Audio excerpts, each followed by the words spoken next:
biyya kam jirtan hundi keessanuu baga jiraattan dhiyaaddaa isinin jenna bika jirtanitti salaamtaan teenya isin haa dhaqqabdu. Dursoo salaamu alaikum jechuudhaan eegallagaa karaa mana keessanii dhufaa jirtanii mee eessarraa kan daawwachaa jirtan eessarraa sagalee tan akka dhagayaa jirtan akka xiyyaa kanatti yoo mirqaana qabaattan mee barreessaa mana keessatti ani isin yaadeetiin dhufe oduu jajjabduudhaan isinii qaba. Breaking news hedduu keessa jira. Guutumattuu waan haaree akka dhaga'uudhaaf teessan abdii qabna. Dhiyaadhaa isiniin jenna barreessaa eessarraa kan daawwachaa jirtan sagalee tana eessarraa akka dhagayaa jirtan guutumatti gaa guyyaan har'aan tanaa guyyaa haladaati hundi keessanuu isin bira gartee cinaa keessan bira amma galgala ta'uun ni mala garuu guyyaa bareedaadha. Dhiyaadhaa barreessaa lan magaalaa akkasumas biyya teessanis sagalee tana dhagayaa jirtan akkasumas neetwoorkiinis akka nagee qabdu mallattoo nu godha.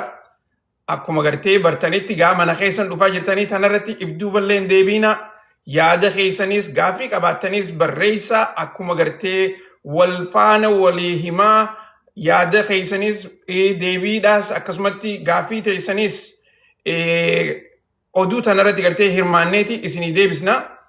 Warreen gartee mana keessa jirtan keessaafuu gama duubaatiinis warreen oduu adda addaa na ergaa jirtanii fi keessaafuu gartee irra deebi'ee wani nan jiru takka waan deddeemaa jirtu tana sooshaal miidiyaa gubbaarra waa hedduutu deemaa jira. Tanarratti gartee yaada kanadhu naan jechaa jirtan yaada gartee dhugatti maqaa sooshaal miidiyaa irratti gartee kan deemaa jiruu fi akkasumatti waan ka ummata Oromoodhaa ilaalchisu keessaafuu young generation keenya kana qeerroo baranaa qeerroo zamanaa tana gartee yaadota kee irratti kannadhuunaan jettanii gartee barreessaa jirtaniin harkaa garuu tartiibaan ittuma dhufuudhaaf teenya irraa haasofna isiniin jechuudhaa fi akkasumatti gaa mee itti fufa eessarraa akka gartee daawwachaa jirtan warreen Abdullaahi gartee Soomaaliyaan jira jee Soomaaliyaa tana naannoo kam jirta magaalaa tam keessa jirta akkasitti nu ibsi. Warreen Ameerikaa jirtanis Kaalifoorniyaa warra jirtanis dhugaa baga jiraattan dhiyaadhaa garuu Kaalifoorniyaa tana naannoo kam jirtan? Kaalifoorniyaan mataan isiitu akka biyyaati lafa bal'oodha. Magaalaa tam keessa jirtan nu barreessaa. Warreen Itoophiyaa jirtanis akkasumatti Itoophiyaa tana gaa ni beektanii miree bal'oodha.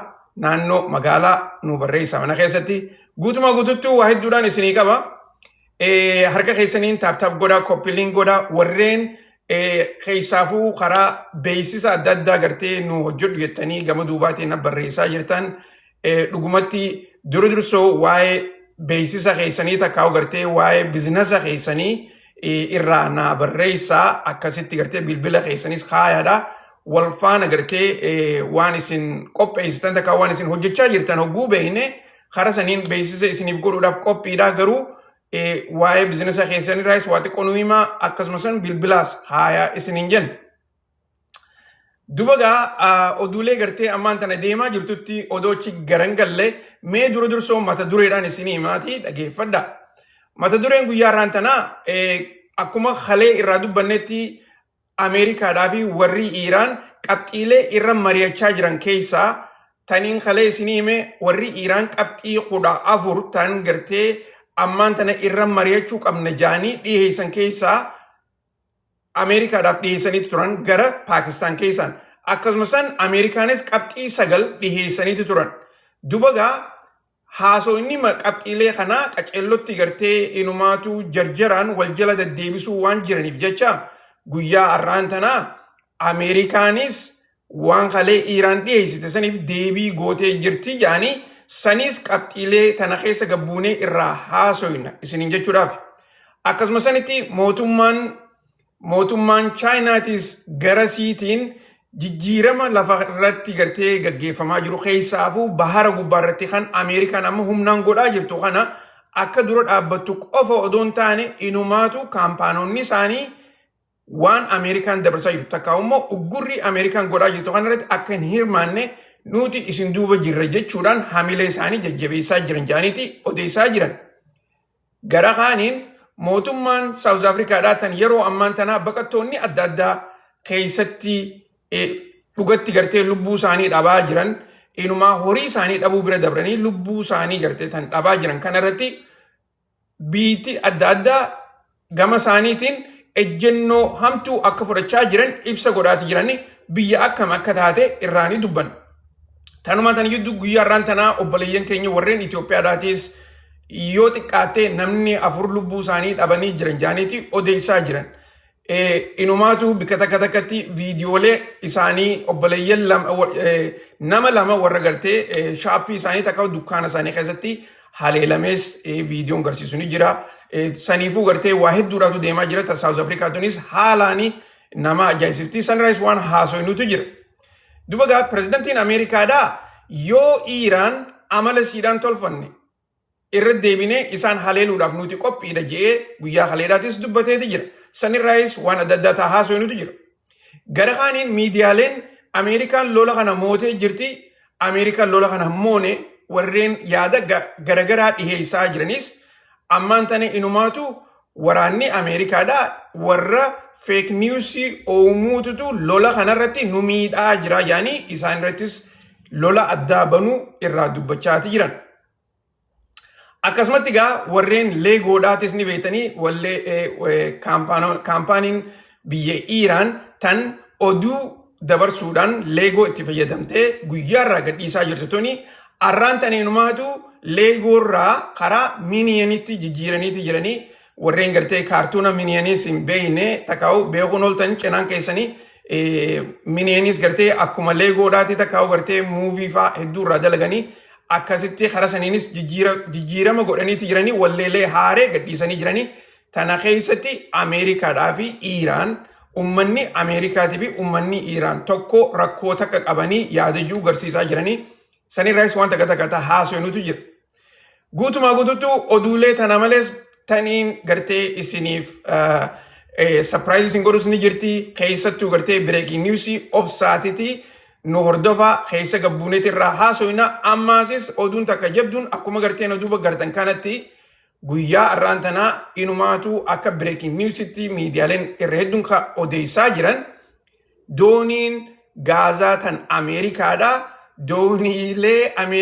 dooniilee waraana Ameerikaadhaa tan uggurrii gaggeessaa jirtu tana bira haala sablaadhaan dabranii gaazota isaanii akka gurguraa jiran inumaatu arraan tana dooniin haalaan guddoodhaa dabartee jirti jaaniitti irraa odeessaa jiranii tooftaa warri Iiraan kun itti fayyadamaa jirurraayis isiniifin hima. Guutumattuu harka keessanii taaptaa godhaa waliifis ergaadhaa warreen gara YouTubeidhaa deexanii amma dura gartee subscribing godhinis dhaqaatii subscribe godhaadhaa gara Facebookittiin akkuma beektanitti barruudhaan dhiyeessinaa achittis dhaqaa follow nu godhaa. Garuu gaa chaanalli kun keessanii TikTokiin akka malee dhiibbaan dura godhaa jira. Viidiyooleen gartee nuti maxxansinu oli akka gartee isin bira ga'utti waan hacuucaa jiraniif jecha kana jala baasuudhaaf isiniitu gartee dhageeffachuu qaba. Waliif share godhuu qabdan akkasumas sanitti isin guututti waan gartee ammaan tana deemaa jiru kanarratti hirmaannaan keessan akka gaariitti jabaatee itti fufuu qaba. Kuni mana keessan. Okay? Mana keessanii tana gartee irra deddeebinee isinii himna. Tanaafuu nuti yaada hundaa'u gartee waan Oromoodhaa fuuldura tarkaanfachiisu yaada hundaa'u ni deeggarraa isiniin jechuudhaaf. Maaliif ogguun akkana isiniin jiru ni dhageeffannaaf Oromoo waan feetaa dubbattu yaada nama sanii nuti abbichi yoo dhiyeeffatee ni deeggarraaf rakkoo takka illee hin qabnu. Okay? Tanarratti gartee isinilleen akkasitti waa laaluu qabdan. Odoo nama tokko wajji walitti hin aarre yaada kee dabarfachuu danda'uu qabdaa isiniin jechuudhaaf. Okay? Nuti nama narrabsinu. Yaada keenya immoo ifatti ni dubbanna.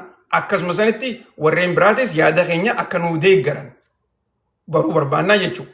Okay? Walumaa galatti gaa durarratti gartee odoo karaa oduudhaa achiin dabarree wanni takka ta'an akka malee nama ajaa'ibsiiftu keessaa yaadota gartee ummanni keenya itti fayyadamu yeroo hedduu seenaa tana keessatti poolitikaas haa taatu waan dhugaatis haa taatu waanuma feetee haa taatu yoo fakkeenyaaf namni Oromoodhaa tokko itti hime daran yoo Amaarri itti hime irra gammadan irra dhageeffatan akka dhugaatti fudhatan.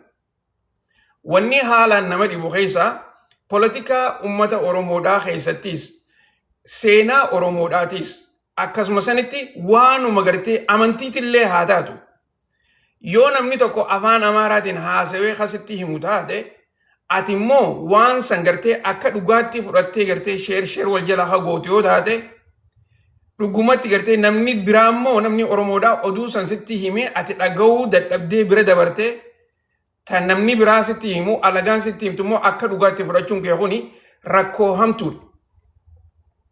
Hammam takka arrallee sammuun ta'e rakkoo keessa akka jirtu sammuun ta'e gabrummaa jala akka jirtu garsiisaa jechuudha.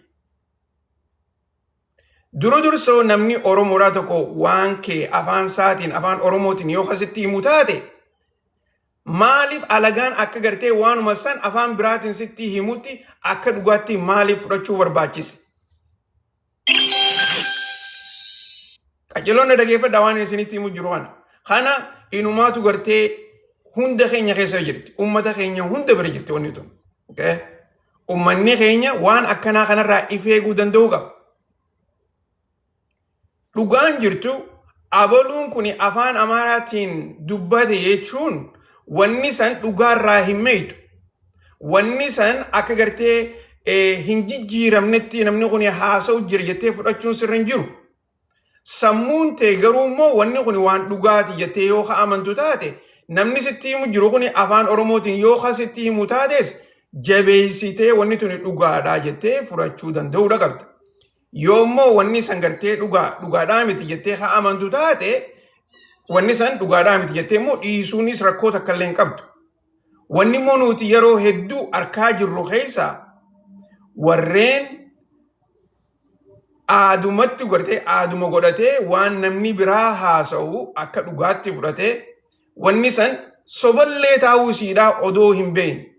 Garuu immoo akka dhugaatti fudhatanii viidiyoolee san wal jalaa fuudhanii sheer godhanii olii gad oofuun kuni hafuu qaba. Maaliif? Hammam takka gartee nuti ifitti amanuu dadhabuu keenya garsiisa. Dhugaa teenya ifii teenyaaf barbaadannee deemnee gartee irratti hojjechuu danda'uudha nama garsiisa.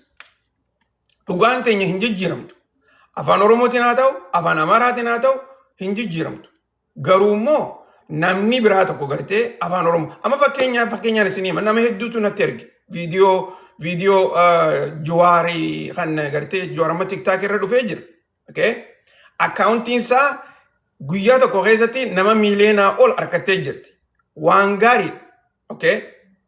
Garuu immoo yaanni Jawaar calaqqisaa jiru, yaanni Jawaar irraa haasawaa jiru, yaanni ammallee Jawaar irratti hojjechaa jiru akka dalagaa daran godhatee jechuudha.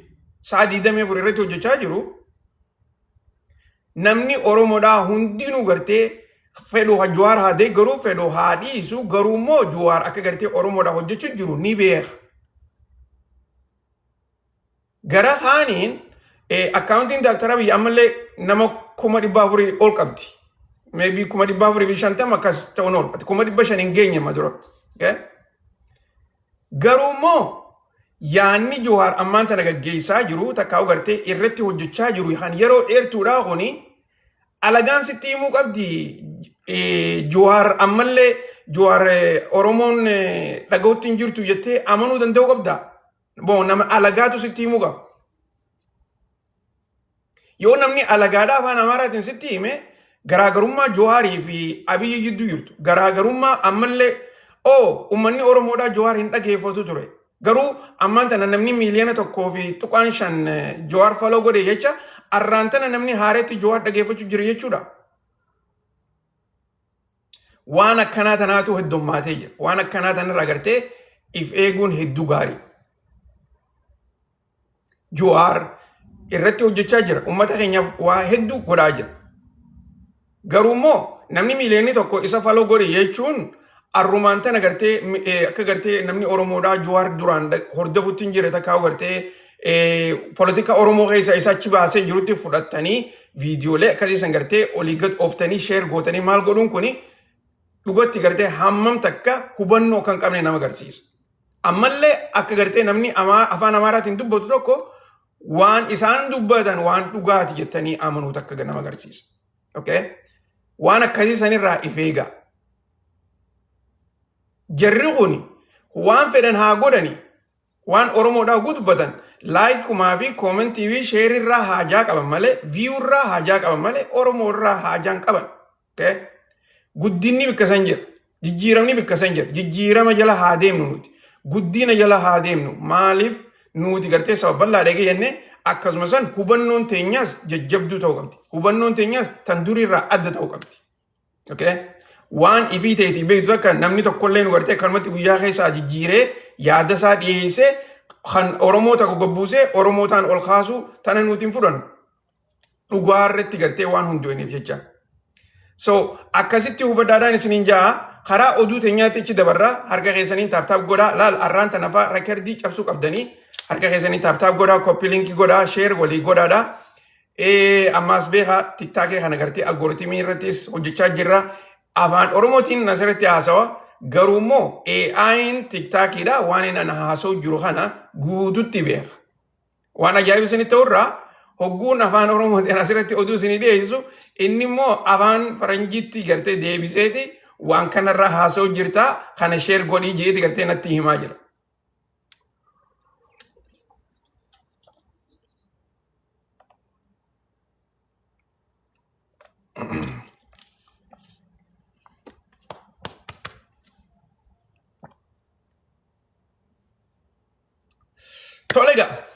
Tole karaa oduu teenyaatti ichi dabarraa dura dursoo ta breaking newsiidhaa itti dhufna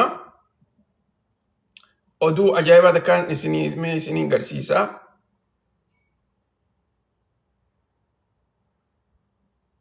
Okay. Dura dursoo rakkoo hamtuun tan baqattoota South Africa keessatti torbaan kana geessee nama hedduu fixaa jirtu akkasumas nama hedduu horii isaaniitirraa warreen biyya South Africa keessatti jireenya isaanii eegalanii daldala adda addaarra jiran ummata biyya teenyaa biyyoottan Afrikaa tana keessaas biyya hedduudha. Akkasumas sanitti wanni ummanni South Africaadhaa godhaa jiru kuni namni hedduun ammaan tana akkaataan isaanitti dhiheessaa jiran akka mootummaan South Africaatu harka keessaa qabdutti gartee ilaalaa jiran. Kana hogguu jaan mootummaan yeroo hedduu poolisaa qabdii poolisni gartee akka namni kun hin rakkanne takkaa'u namni odoo poolisni bikka takka dhaabbatu akka waliin lolle dhorkuu danda'uudha qabaa jechaa jiran. Bikka hedduutti viidiyooleen ammaan tana sooshaal miidiyaarra olii gad deemaa jiru kuni mootummaan poolisni South Africaadha kan gareeleen ammaan tana magaalaa keessa deemtee baqattoota kana reebaa jirtu tuni bikka poolisni jiruufatti nama tumaa jiranii bikka poolisni jirutti nama reebaa jiranii bikka poolisni jirutti inumaatu namallee gataa jiranii jaaniiti odeessaa jiran. Viidiyoo wajjin ragaadhaan asbaanii dubbachaa jiran. Kana keessatti mootummaan South Africaadhaa ifisiitiif waan kana dhugumatti yoo kan dura dhaabbattu taate poolisaan ajaja poolisaatiin akkamitti waan kana hin dhaabne takka immoo odoo poolisni bikka san dhaabbatu akkamitti namni miidhamaa jechaa jira. Okay? Kanarratti viidiyoolee hedduutu olii gad deemaa jira. Inumaatu mootummoonni biyya adda addaa sababa kanatti akka mootummaa South Africaadhaa tana balaaleeffatan bira dabranii warreen dura deeminsaan ejjennoo fudhatanis ni jiran. Biitikka Botswanaadhaa tan gartee South Africaatti dhiyaattu ifiifuu ollaa South Africaati. Botswanaan inumaatu amma humna kurrentiidhaa tan South Africaadhaaf dhiyeessitus irraa murteeti jirti. Boordara isaaniitis cufaniiti jiran. Inumaatu karaa diploomaasii gartee diploomaasii waliin qabanillee adda muruu irratti hojjechaa jiran jaaniiti odeessaa jiran. Dhiyeenya kana eegi gartee reebichi baqattoota illee hin jaamu maaliifi warreen South Africa keessa jiran reebichi adda addaa warri irra gaggeeffamaa jiru kuni cinaan isaanii warra waraqaa heeraa qabu beeka. Waraqaa heeraa mootummaan kennitee fi akka hojjetan akka biyya san keessa jiraatan. Warra heeraan jiru jechuudha. Okay? Jarreen kuni baqattoota jaamuu hin danda'an heeraanii jiran. Garuu immoo gareeleen maafiyaan gartee ammaan tana nama reebaa jirtu tuni namni kuni baqatuma taanaan takkaa gartee nama biyya saniirraa nama biyya alaa fakkaannaan isaan reebichuma adda addaa irra gaggeessaa jiran. Kanarratti guyyaa har'aan tanaa obboleeyyan keenya yoo xiqqaate akka oduun ammaan tane himaa jirtutti namni afur warri Itoophiyaadhaa dhumaniiti jiran. Namni lama inumaatu shooppii tokko keessatti dukkaana tokko keessatti ajjeesan. Okay? dhugumatti gartee wanni ammaa tana South Africa keessatti deemaa jiru haalaanii nama gaddisiisa. Miidiyaaleen irra hedduun gartee waan akkanaa tana irraa hin dubbatan garuu laaffisaniiti ilaalan. Oduun ammaan tana sooshaal miidiyaa irra olii gad deemaa jirtu magaalaa guddittii Johannesburg keessatti jarreen kuni maafiyaaleen tuni ganda keessa deemanii dukkaanota namaa dhaqanii nama karaa deemu dhaabanii reebaa jiran jechuu. Beekaa wanni tuni as qofaa miti. Oduuleen ammaan tanaa akka gartee biyya adda addaa keessaa bahaa jirtu jechuutti Afrikaa keessa inumaatu biitti biraatilleen amma inumaatu gartee biyyoonni akka biyyoonni gartee akka Central Afrikaadhaatii fi akkasuma sanitti inumaatu gartee karaa Zimbaabeedhaatis baqattoonni biyya teenya keessaa haa bahanii jaanii haareetti gartee yaa'ii eegalaa jiran. Okay? Wanni kanaatuni biyya takkatti yoo eegalamte yoo biyyatti san daftee tartiibatti hin goone achii deemteeti biyyatti aantutti biyya biraa keessa dheetti jechuun maaliif ummanni Zimbaabeedhaa kan South Afrikaa keessa rakkachaa jiru obboleeyyan isaanii akkachi dhuman hin barbaadan. Akkasuma sanitti ummanni Naayijeeriyaatis obboleeyyan isaanii kan gartee biyya alaatii Naayijeeriyaa keessa jiran akka achitti gartee rakkoo keessa galan hin barbaadan. South Afrikaa tana keessatti biyya hedduurra Afrikaa tana irraa biyya hedduurraa gartee namni dhaqee hojjechaa jira.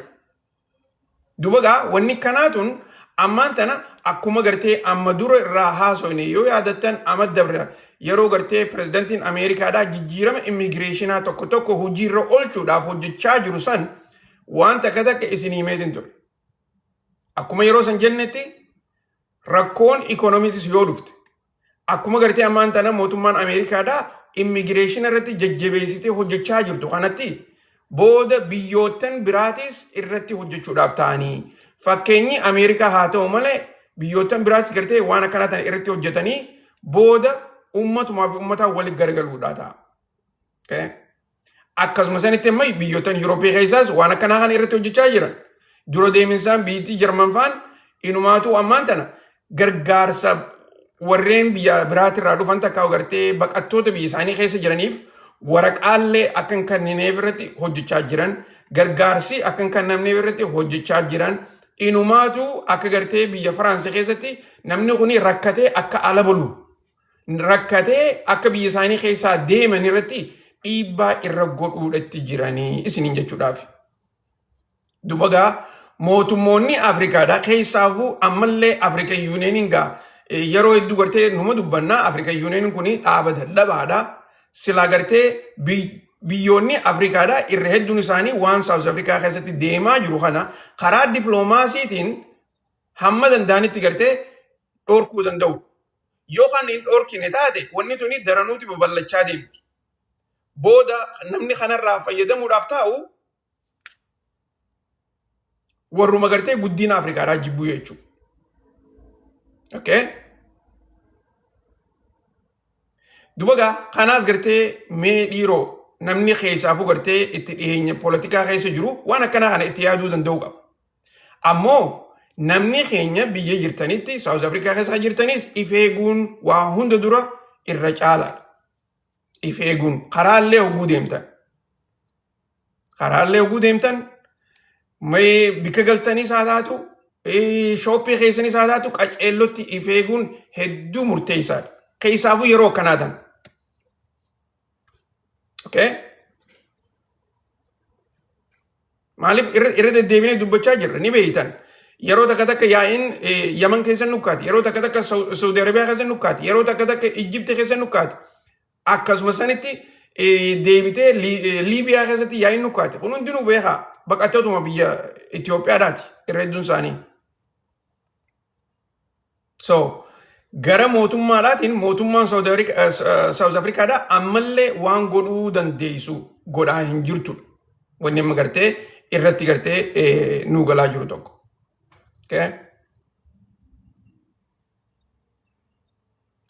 Tana gartee akka dhageessanii barbaada irra hedduun keessan waliifillee daddabarsaadhaa obboleeyyan keenya biraatillee haa dhageeni rakkoon gartee ammaan tana deemaa jirtu as qofaa mitiidha. Okay? Dubagaa breaking newsiin takkataniin irra deebi'ee isinii lakkaama durallee isinii maatiin ture waa xiqqoo gartee isinii himeetiin ture yoo yaadattan amata dabre keessa eega mootummaan Israa'el beekamtii Somaalilaandii hannite United Arab Emirates gara isaaniitiinis beekamtii hannaniifi jiranii garuu immoo akka heeraatti gartee akka miidiyaanis quba qabanitti ibsa hin goone jeetitiin isin himaa ture. Oduu san yoo yaadatan taate warreen gaafa san dhagahaa turtan mee yoo mana keessa jiraattan mallattoo naa godhaa. Dubagaa guyyaa kaleedhaa mootummaan Soomaaliyaadhaa ambaasaaddarticha United Arab Emirates kan biyya isaanii keessa jiru akka biyya isaanii keessaa ari'uudhaaf deeman ibsaniiti jiran. Rakkoon ammaan tana United Arab Emirates fi Soomaalee jidduudhaa karaa hariiroo isaanii muruu qofa odoo hin taane karaa afaan lolaatti achi garagalaa jirti. Okay? Afaan lolaatutu achi deemaa jira. Kana keessa guyyaa arraan tanaa mootummaan United Arab Emirates tan duraan gartee harka lafa jalaatiin beekamtii Somaalilaandiif gootee turte jeekaniin isin himaa ture san arrammoo akka gartee namni hundinuu beekutti akka miidiyaanis beekutti beekamtii Somaalilaandiif godhuudhaaf deemtii jaaniitii odeessaa jiran. Kuni gartee kanuma gaa ceremonial takaawu gartee akkuma nama gartee okay nutis isaaniif beekamtii kanine jaaniituma dubbachuudha malee harka lafa jalaatiin duruu godhanii turan. Inumaatu sistemoota isaaniitillee gartee akkaataa immigireeshinii isaaniitii fi yeroo viizaa kanneenillee waatti jijjiiraa turan isin garsiisaatiin ture jechuudha. Okay. Warreen gartee oduu tana yeroon isinii himu yaadattan galatooma mana keessatti gartee jettanii barreessuu keessaniif galatooma dhugatti gartee waan amma dura isinii hime yaadachuun keessan hedduu waan guddoodha. Maaliifi ammaan tana Somaalilaandiinis inumaatu hariiroo isiidhaa tan gartee Israa'eel hojii qabduu fi United Arab Emirates hojii qabdu tana babal'ifachaa jirti. Hariiroon tuni lola ammaan tana bahara irratti gartee bahara diimaa irratti akkasumas Indian Ocean irratti gaggeeffamuudhaaf deemu kanarratti shoora guddaa taphachuudhaaf ta'an.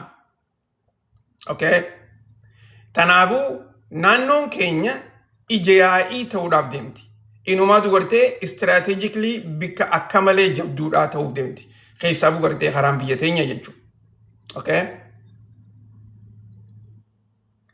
Dubagaa kana eegaan isinii hime booda wanni gartee nama ajaa'ibsiistu keessaa akkuma gartee na duuba gartan kanatti qabxiilee takka tan amma dura irraa haasawaa turre mootummaan Raashaatii fi mootummaan Iiraan lola ammaan tana Ameerikaan gaggeessaa jirtu kana keessatti hammam takka akka injifachaa jiran karaa ikonomiitiin karaa lolaatiin akkasumas karaa strategically gartee lol isaan kun itti fayyadamaa jiran irratti harka olaantummaadhaa akka qabaachaa jiran irra deddeebinee haasofneeti jira. Inumaatu ammaan tana miidiyaaleen garagaraa gartee tartiiboota isaan itti lola kanarratti gartee mooyaa jiran qofa odoon taane inumaatu lola kanarratti haalaan akka injifachaa jiran. Raashaan gaaza akka feetetti gurguruudhaan Iiraan yeroo duraanii daran gaaza gurguruudhaan daldala karaa biraa irratti gartee hirmaachuudhaan inumaatu wanni ajaa'iba namatti ta'u guyyaarraan tanaa mootummaan Paakistaan guutumaa guututti biyya siidaa Iiraan gargaaruu irratti waan barbaachisu hunda ni goone jechuu bira dabranii karaa baharaatii fi karaa geejjiba konkolaataa takkaa'u gartee makiinaadhaa akkasumas baabura waa hunda qilleensa samiitillee guutumatti Iiraaniif bannee jirraa yaaniiti arraan tana labsii godhanii jiran. Dhiiroo na dhagayaa jirtanii wanni ammaan tana Paakistaan jechaa jirtu kun.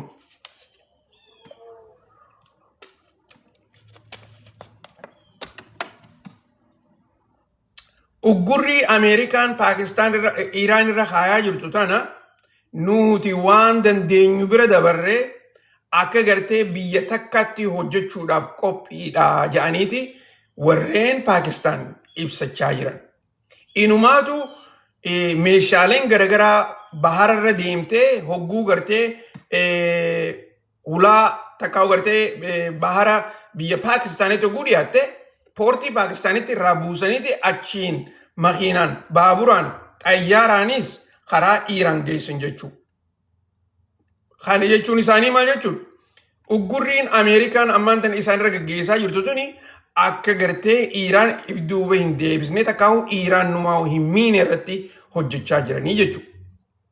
I think waan isinitti himu jiru kana dhagayaan jirtan. Dhugatti dhagayaan jirtan. Dandeettii warri gartee ammaan tana godhaa jiru kanaatti isiniin jechuudhaaf.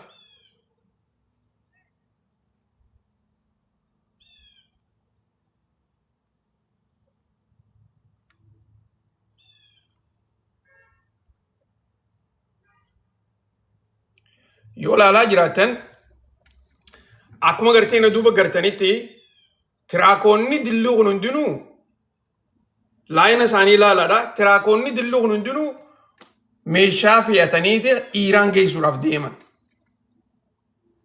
Paakistaan irraa. Paakistaaniif egaa Iiraan boordara walitti qabanii irra hedduun keessan gartee beekuun ooltanii kana hunda keessa deemanii jechuudha.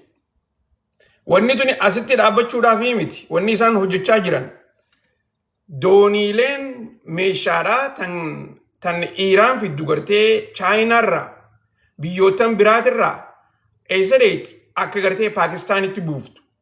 Paakistaanitti hogguu buuftee booda makiinaadhaan tan makiinaadhaan deemuu dandeessu makiinaadhaan tan baaburaan deemuu dandeessu baaburaan tan akkasuma gartee xayyaaraan deemuu dandeessu xayyaaraan waa hundaa'u gartee akkasitti nuti gargaaruudhaaf qophiidhaa jaaniiti gartee falmachaa jiranii jechuudha.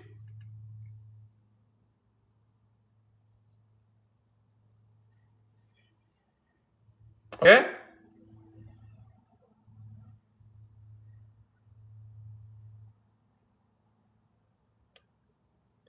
Duuba tanaatan jidduutti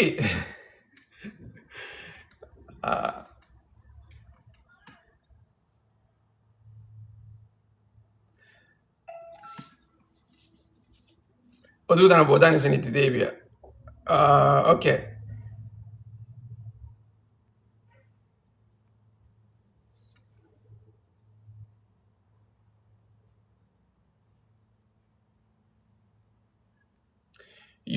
Maappiin kun isin garsiisu. Okay.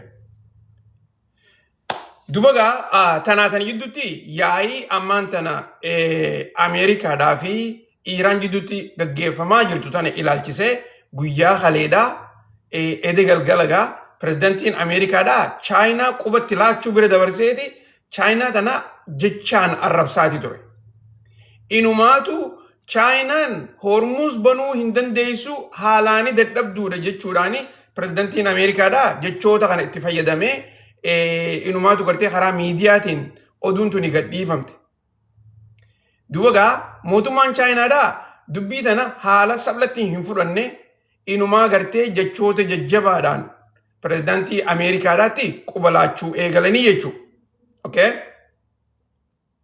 Gabaabinatti mootummaan Chaayinaadhaa maal jechuu jirtiin? Hormuz nuti gartee ammaan tana banuu nun barbaachisu. Hormuz kuni odoo isin hin cufin dura banaa ture. Isin lola gartee heeraan alaa eega bantan booda Hormuz kun cufame. Maaliifi bannaa nuti gartee duraanuu bana ture. Lola kanarratti gartee isinittu cufe ammaan tana maaliif banuu nu barbaachise jechuudhaani dubbachaa jiranii jechuudha. Okay? Dhagaa jirtanii dhiiroo.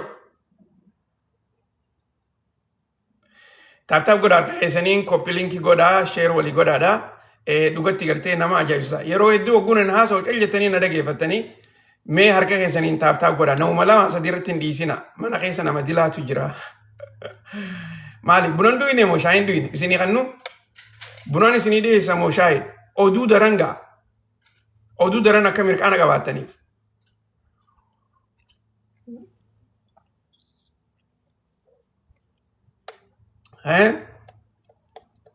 Dhugaa isiniif hin dhiyeessa bunaas yoo shaayii barbaaddaniis taaptaap godhaa harka keessanii koppiliin godhaa kuma dhibba shan galchuu qabnaa jechuu jirtanii mana keessa anaa miti jechaa jiru isiniitu jechuu jira kuma dhibba shan galchuu qabnaa jechuu jirtan isinii murteeffate anamma kuma dhibba hanqa kana galchuu qabna wayin jeeku takkalleen jenna isiniitu mana keessatti barreessaa jira warri gartee barreessaa jirtan kun oduu ijaan agartanii yoo itti dhiiftan taate dhugumatti gartee oduun isinii mujjiru tana qalbiidhaan dhageeffachaa jirtan jechuudha.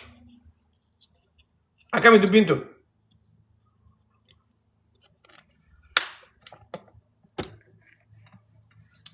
Namni cinaan hoguun gartee as dhufee isinii qaaqoo kana kaniin gartee oduu qofa isinii himu itti fakkaatte. Oduu qofa irraa haasa'uutu hin jiru nuti. Oduun waan haasa'u kana keessaa yaada tokko takkaa'u gartee qabxii takka itti aansee ekonomii irraa haasa'u itti aansuudhaan haalata gartee hariiroo addunyaa tana kun hundinuu gartee oduu qofaa miti poolitikaadhaas keessa jira jechuudha. Isin gartee kun hundinuu akka gartee isin dhageessanii hubattanii daran wanni gartee biyya teenya keessatti illee deemu jiru wanni biyya isin keessa jirtanitti deemu jiru kun ifa isinii ta'u.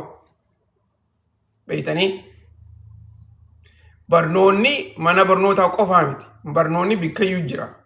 Hanquma gartee ati barachuudhaaf if qopheessite takka barachuu dandeessa. Tanaafuu wanni kun gartee waan nuti dhaga'uu qabnu waan nu barbaachisu nama kana gartee akkanatti cinaa dhaabbachuu qabnu yoo fayyadtan taate chaanallu kun gartee jabaachuu qaba yoo fayyadtan taate harka keessaniin taaptaap godhaa nama muraasa irratti hin dhiisinaa itti jabaadhaa isiniin jenna. Dubagaa karaa oduu teenyaatti as deebin. Hariiroon ammaan tana Ameerikaadhaa fi Chaayinaa jidduutti keessaafuu lola Iiraanii fi Ameerikaa jidduu gaggeeffamaa jiru. Kanarratti inumaatu hariiroo nagayaa haa qaban hin fakkaattu. Beekaa. Tana keessa torban tokkofaa booda pirezidaantiin Ameerikaadhaa karaa Chaayinaa deemu. Yeroon isaa dhiyaattee jirti. Inumaatu imala kanaaf akka gartee karaa hojii irratti gaggeessuudhaaf mee isiniin garsiisa.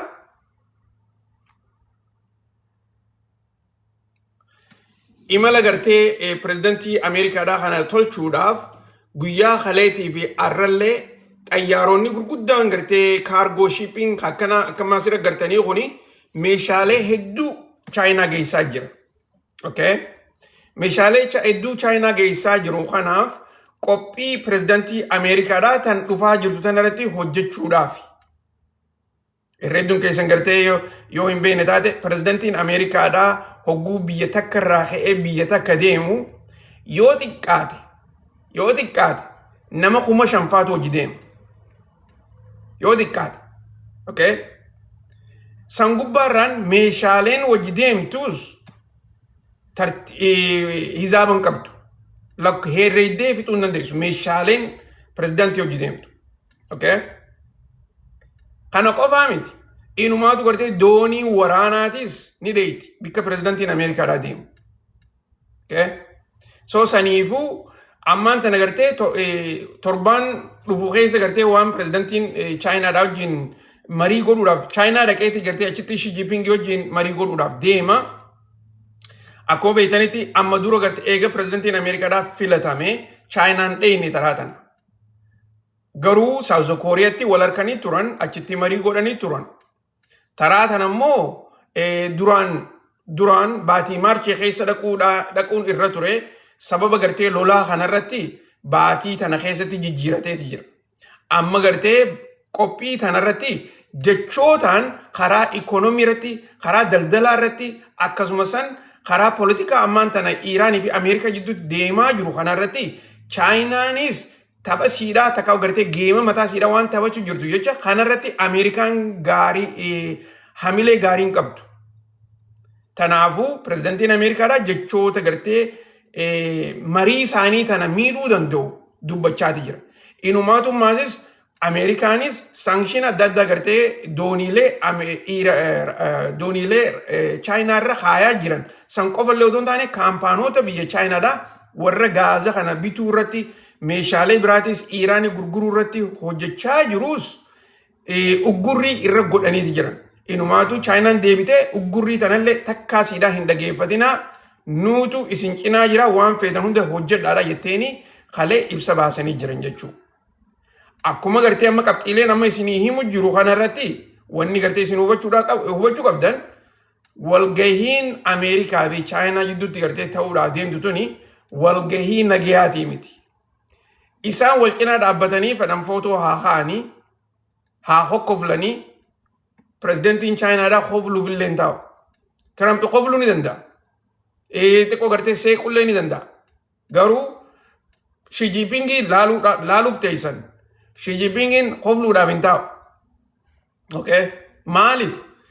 Lolarra jiran. Lolli kun gartee lola afaan qawweedhaatii miti. Lola gartee ikoonomiirra jiran. Kanarratti akkuma nama dura isinii hime Ameerikaan Iiraan qofaa fi miti wanni isin gartee ammaan tana karaa uggurrii tana gaggeessaa jirtu. Gaazoonni Iiraan akka gartee karaa Chaayinaadhaan dhahin. Maaliif Chaayinaan gaazee Iiraan kana hedduu waan bittuuf jecha rakkoon akka Chaayinaarra dhuftu. Ikoonomiin Chaayinaadhaa akka rakkattu sanirratti gartee hojjechaa jiran. Tana gartee gabbuunee boodarratti raanii haasoinaa garuu gartee ammaaf hanqa kana quba qabaadhaadhaan isin jechuu barbaada.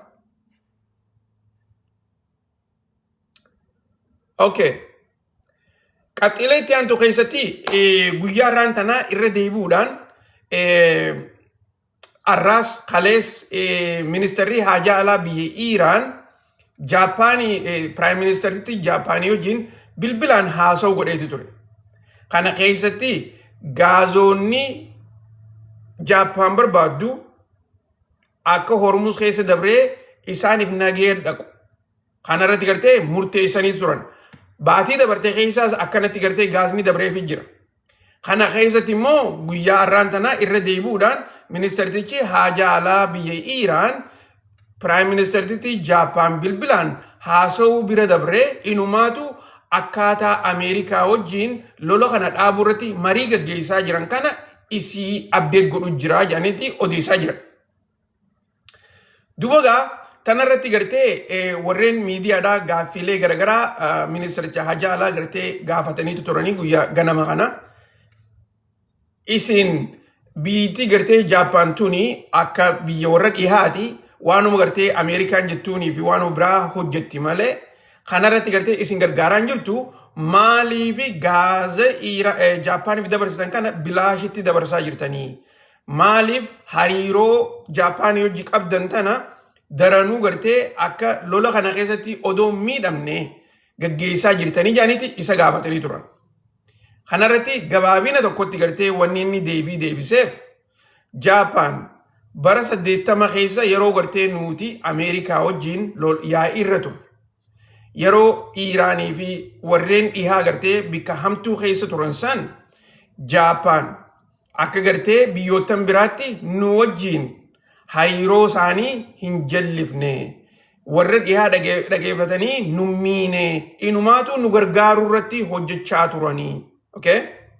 Tanaafuu nutis arraan tana isaan gaazallee yoo barbaadan taate waan biraatillee Iiraan irraa yoo barbaadan taate odoo kafalli takkallee hin kafalle akka nagayaan Hormuz keessa dabran isaaniif hayyamneeti jirra. Nuti Jaappaan akka gartee biyya hariiroo waliin qabnu takka immoo friendly countrytti laallaa jeeniiti deebisee jechuudha. Tanaafi gartee hogguu guyyaa kaleedhaa heera Hormuz irratti baasan kan isiniin jeessan biyyootan nu waliin hariiroo nagayaa qaban takka immoo friendly country biyya jaaniin tana chaarji godhuudhaaf hin ta'an. Ammallee gartee yeroodhaaf akkasi. Biyyootan ammoo karaa daldalaatiin gartee hariiroo qaban ni kafalchiisan. San keessa biyyootan akka diinaatti ilaalamtu immoo dooniin isaanii akka hin dabarre goonaa jaanii dubbatanii jiran.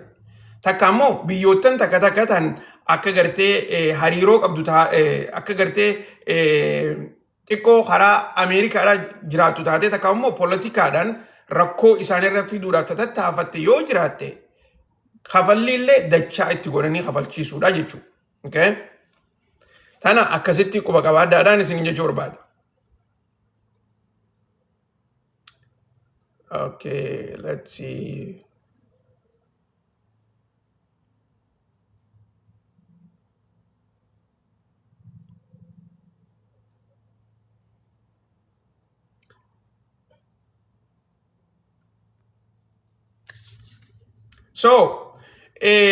oduun ammaan tana bakka hedduutti gartee akka breaking newsitti olii gad deemaa jirtu inumaatu gartee oduun tuni breaking newsidha. Yeroon ammaan tana yeroon isinii himu kana mootummaan Iiraan Ameerikaan deebii nuu deebistee jirti. Deebii tana immoo nuutis qo'achuu jirraa takka immoo laalu jirraa takka immoo review godhu jirraa jaanii reefuun tana miidiyaaleen biyya Iiraan ibsa godhaniiti jiran. Eega guyyaa kaleedhaa mootummaan Ameerikaadhaa guyyaa kaleedhaa Iiraanis qabxiilee 14 dhiyeessite. Ameerikaan qabxii 9 dhiyeessan. Qabxiileen 9 kuni karaa biyya Iiraan Paakistaan keessaan eega dhaqe booda arraan tana mootummaan Iiraan Ameerikaan daddaftee deebii nu deebiste. Deebii tana gartee ammaan tana nutis review godhu jirra. Yeroo gabaabduu keessatti deebii ni goonaa fi jaanii dubbachaa jiran jechuudha. Kuni ammaan tana ta'e. Okay? Wanni nama ajaa'ibsiisu garuu qabxiilee 14 Iiraan dhiyeessite tana keessa wanni nukleeraa hin jiru. Okay? Qabxiileen 14 Iiraan dhiyeessite ta Ameerikaan arra deebii itti goote tuni haalata lola kana itti dhaabuu danda'an qofa irratti xiyyeeffata. Okay? Na dhagaa jirtaniimi? Booda gartee confuse kan taaneefin irra deddeebuu barbaada. Tanni waa'ee nukleeraa amma haasawaa hin jiran. Ammaan tana qabxiilee 14 tana yoo guutan lola dhaabuu ni dandeenya jechaa jiran warri Iiraan. Okay? Qabxiilee 14 tana keessaa dursoo uggurrii warri Ameerikaadhaa bahararra godhaa jiran kana kaasuudha. Strait of Hormuz nuutis ni bannaadha achi booda.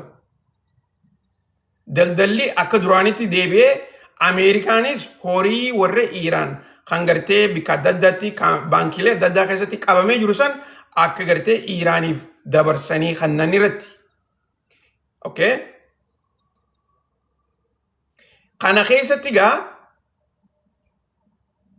Kana keessatti mootummaan Ameerikaatis garasiitiin waan Iiraan dhiyeessite kana eega gartee review gootee deebii deebisteef garuu Prezidantiin Ameerikaadhaa irra deddeebi'ee jechoota hama itti fayyadamaa jira. Jechoonni itti fayyadamaa jiru kana keessaa mootummaan Iiraan tun yoo adaba godhattee daddaftee gartee waan nuti jennu hin goone taate irra deebinee lolatti kaafnaa jechaa jira. Takkasan. Tallamadaa mootummaan Ameerikaadhaa dhiibbaa koongiresiin irra haayaa jiru. Akkuma gartee kalee isiniif ibsuu irratti gartee isinii ibsuudhaaf tattaafadhe yoo yaadattan mootummaan Ameerikaadhaa teeknikaalitii lama irratti hojjechaa jirti. Qabxiilee lama tan hedduu nama dhibdu jechuudha. Teeknikaalitiin tuni maali? Heera ammaan tana mootummaan akka gartee akka mootummaan Ameerikaadhaa itti hubattutti takkaa'u gartee akka koongiresiin itti ilaalutti pirezidantiin Ameerikaadhaa lola tokko eegaluu ni danda'a. Garuu lolli kun oduu deemu jiru guyyaa 60 keessatti baatii 2 keessatti koongiresii hayyama gaafachuu qaba. Yoo lolli kun baatii 2 kadabru taate odoo baatii 2 dabarre jechuudha. Okay? Dubagaa pirezidantiin Ameerikaadhaa kanarratti ibsa koongiresiidhaa godheeti jira. Akka ibsa koongiresiidhaa godhe kana keessatti pirezidantiin Ameerikaadhaa qabxii 3 gurguddoodhaa kaasee jira. Okay? Qabxiin inni kaasee mootummaan Iiraan ammaan tana sodaa duraan nuti gartee irra qabnu san hin qabduu jechaa jira. Takkasanii lamada lolli kun dhaabbatee jiraa hin jenneen. Okay? Bikkiin gartee teeknikaaliitiidha isiniin jiru waan akkanaati. Lolli kun xumuree jiraa hin jenne pirezidantiin Ameerikaadhaa. Garuu qaawa gartee hulaa banaa dhiisee jira jechuun lolli haareetti eegalamuudhaaf. Tanaafi yoo Iiraan adaba hin godhanne taate takkaa immoo waan nuti jennuun yoo hin goone taate lola irratti deebuudhaaf nuti qophiidhaa je'ee guyyaa kaleedhaa barreessee ture pirezidantiin Ameerikaadhaa. Miidiyaan illee je'ee ture jechuudha. Okay? Tanuma keessa maas qabxiileen sadaffaadhaa. Lola ammaan tana gaggeeffame kanarratti nuti baatii 2 odoon geenye dhaabne tanaafuu hariiroon wanni gartee nuti koongiresii itti ibsuu qabnu wanni nuti gartee isin hubachiisuu qabnuuf takkallee nu hin jirtu jeeniti pirezidantiin isaaniif karaa kanaan yaadi deebiseefii jira jechuudha. Yaadni kuni inumaatu gartee lolli kuni haareetti ka'uudhaaf hariiroo gurguddoodhaatu lafarra jira. Takka immoo pirezidantiin Ameerikaadhaa waan barbaadu saniif karaa tolfachuu jira jaanitti odeessaa jiran. Akka keenyatti gaamma akka hubannoo teenyatti wanni nuti gartee isinii himuu barbaannu takka mootummaan Israa'el waa dhoohisaa hin jirtu. Mootummaan Israa'el waan ammaan tana deemaa jiru kanarratti waa hedduudha ibsa godhaa jiran. Akkuma gartee na duuba gartan kanatti dooniileen Ameerikaa meeshaalee waraanaa yoo xiqqaatte tan toonii 6,500 ol geessu guyyaa kalee keessatti Israa'el geessanii jiranii jaaniiti miidiyaaleen Israa'el ibsaa jira. Na dhagaa jirtanii dhiiroo? Warreen mana keessa jirtan na dhagaa jirtanii? Na dhagaa jirtanii mi? Dooniileen waraanaa Ameerikaadhaa takkaa'u dooniileen meeshaalee lolaa yoo xiqqaatte toonii 6,500 ol Israa'el geessanii jiranii jechuudha guyyaa kalee qofatti. Sa'aa 24 keessatti dhageeffadhaa.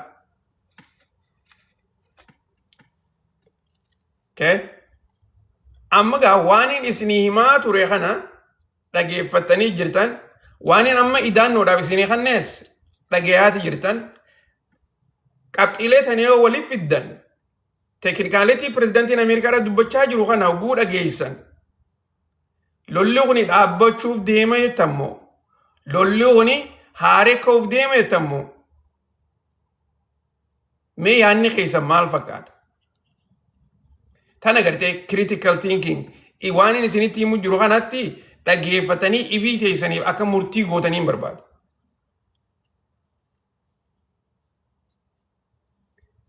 Inumaatu idaannoodhaaf yeroo lolli kun hin eegalamin dura odoo gartee baatii Febraarii keessa toora gartee torbaan lolli eegalamuudhaaf deemu san lolli kuni Febraarii 28 eegalamee miti. Gaafa sanitti yeroo akka ammaan tanaa kanatti meeshaalee waraanaa hedduutu Israa'el seenaa ture yeroo sanitti. Israa'el qofallee miti Israa'elis Saudi Arabiyaas akkasumas Joordan illee akkasumatti meeshaa waraanaa hedduun seenaa turte. Yeroo sanitti irraa haasawaa turre ni yaadattan na fakkaata. Dubagaa amma hogguu laaltan waan nama isiniimu jiru kanaafi sa'aa 24 keessatti meeshaalee waraanaa toonii 6,500 jechuun waan xixiqqoodhaa miti beekaa.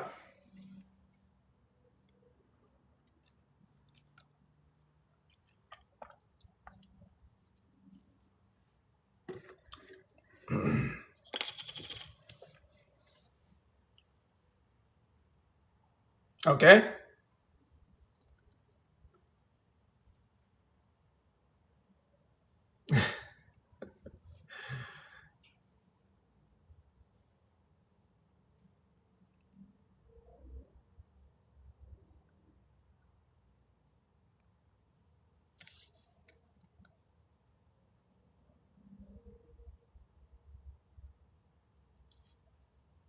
Okay.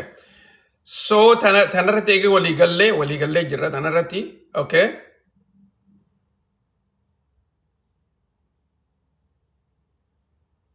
Okay, let's see.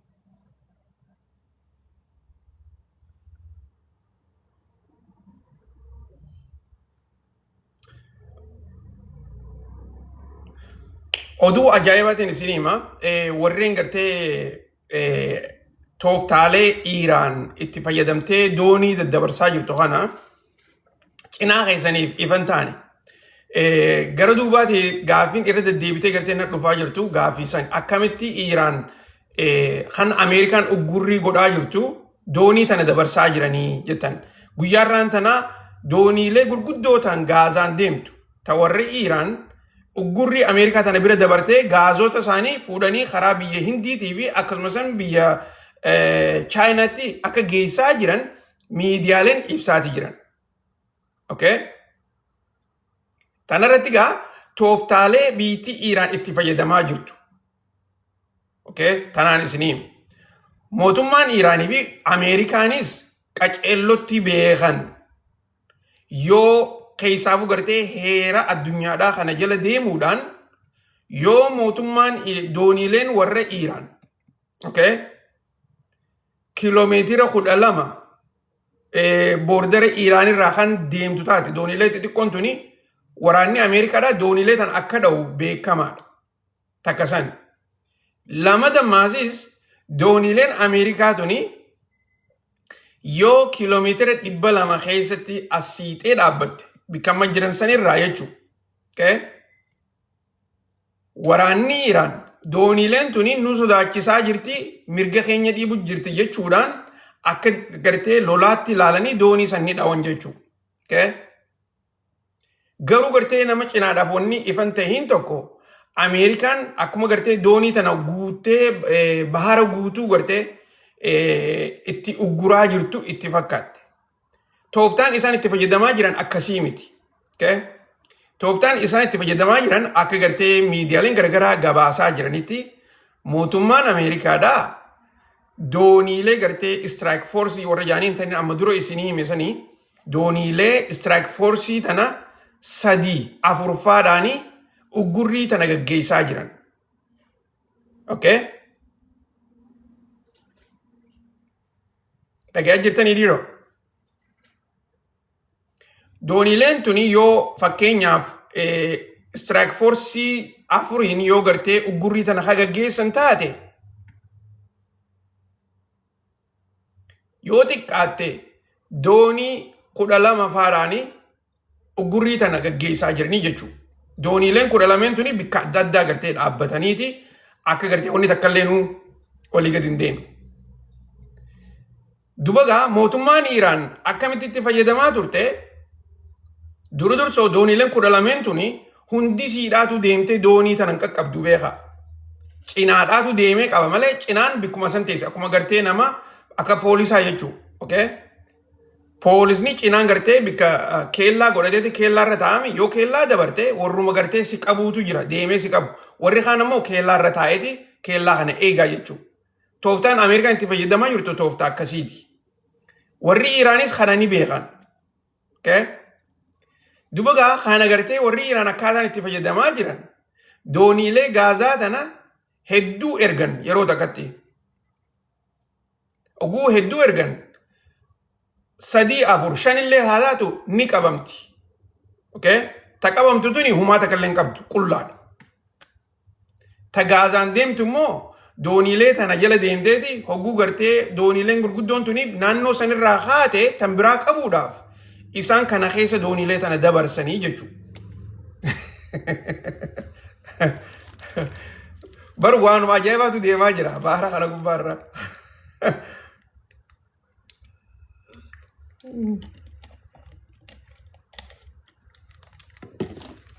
Toofta ajaa'ibaati beeka. Dooniileen tun ammaa sogguu deemtu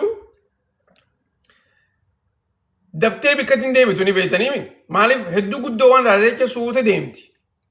Kanarraa gartee waraanonnichi gubbaarra jirus doonii xixiqqoodhaan deemanii doonii tanarra bahanii warra gartee doonii sanirra jirurraas gartee doonii tana fuudhanii ammas eessa geessan bikka gartee itti walitti qabu jira kana fidan. Laal.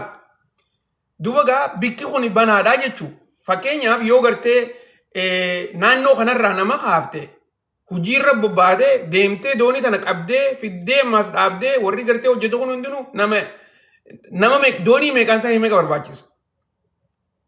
Tanaafi gartee miidiyaaleen hogguu doonii 54tu eega gartee Ameerikaan uggurrii eegalte kana qofatti doonii 54 olitu dabre. Guyyaa har'aan tanaa doonii hedduutu dabre akkasumatti jechuudha. Tooftaa itti fayyadamaa jiran kana keessatti. Isin galtee amma?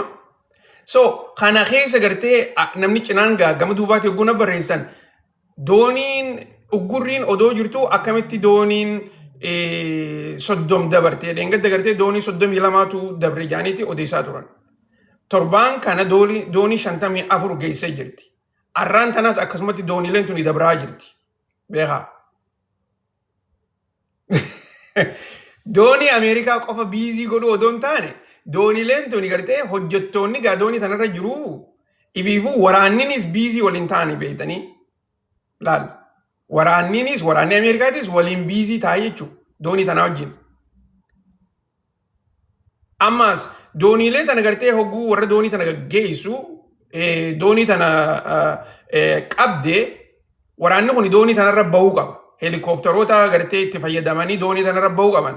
Doonii tanarra ammas gartee cinaan isaanii yooma fakkeenyaaf kaapiteenonni gartee doonii tanaa nuti hin oofnu jaanii yoo didan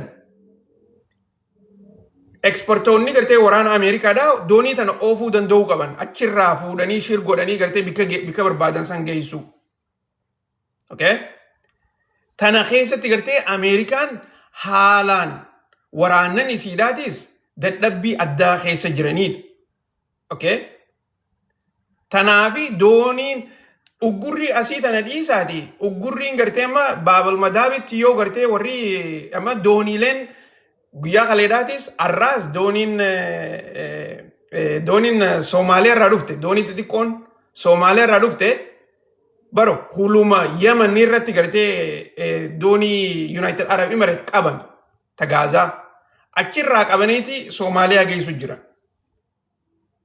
Amma dooniin san biki gartee warri Soomaaliyaadhaa itti qabe doonii United Arab Emirates silaa yeroo biraa taate waraanni Ameerikaadhaa ittiin dhiisu ture.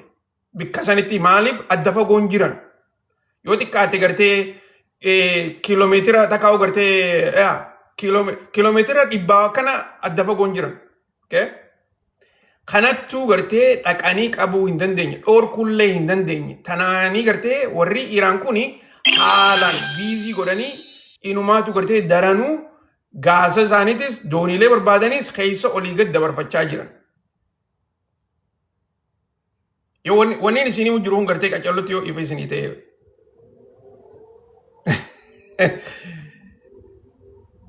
Bak akkuma gartee nama tapha gartee hantuutaa fi basoo taphatu jechuudha. Hantuutumaa fi basoo.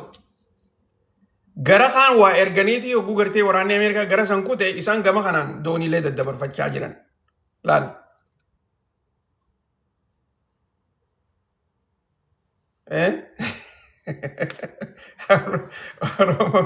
Oromoon aadaan hidhan seete. Akkas fakkaatti hogguu gartee uggurruu godhamte uggurrii godhan hogguu jaan.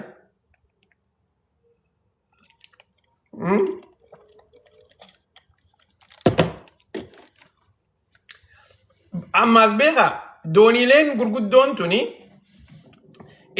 hanqa hojjettu qabdi. Hanqa hojjettu kana keessatti wanta barbaachisa gartee isii tana tolchuu barbaachisa. Meentenaansii barbaachisa. Meentenaansiin yoo gartee ma fakkeenyaaf baatii lama baatii sadii yoo hojjettu taate bikka gartee garaaja isaaniitti deebisaniiti gartee tolchuu qaban. Waa hedduu gartee injinasiitii waa hundaa gartee tolchuu qaban. Tanaafi gartee dooniileen gurguddoon tan ammaasis gaa dooniin tuni gartee taniin isinitti himu jiruun habbaan takkan deemtu baharra beekaa. Dooniin takka kophaa siidhaa yoo deemtu taate miidhaadhaaf takka gartee lolaa fi gartee rakkatti. Tanaafuu doonii lama sadiitu wal jala deema akkasuma san gartee xayyaarri lolaatis samiirra deemeeti gartee akka isaan nagaan karaa kana deeman godhaafi jechuudha bahara irratti. Bahara kana gubbaarra isin nagee uumakaa wanni hundinuu olii gad deemtu isin fakkaatte noo nagaan olii gad deemuun hin jiru. Ifeegaa deemta. Warra gartee makka paayireetii jaaniin warra Yaman kanaa warra ta Soomaaliyaa tanaatu jira. Warra gartee dooniilee gurguddoo tana irra bahee fuudhee butee karaa biyya fedhe geessuu danda'u jechuudha. Kana maasis beekaa biyyoottiin hedduun irratti hirmaachuu ni danda'an godhuus ni danda'an. Dooniilee gaazaa tanaa fi dooniilee meeshaadhaa warruma gartee hidhannoo qabuutu saamuu danda'a. Amma duraas ni beektan Soomaaliyaa naannoo Soomaaliyaa sanitti amata 10 fa'aa dura warri gartee paayireet jaaniin kuni innaawaa dooniilee hedduu saamuu keessa bira dabraniiti muuvillee irraa tolchanii turan. Soomaalee paayireet jaaniini.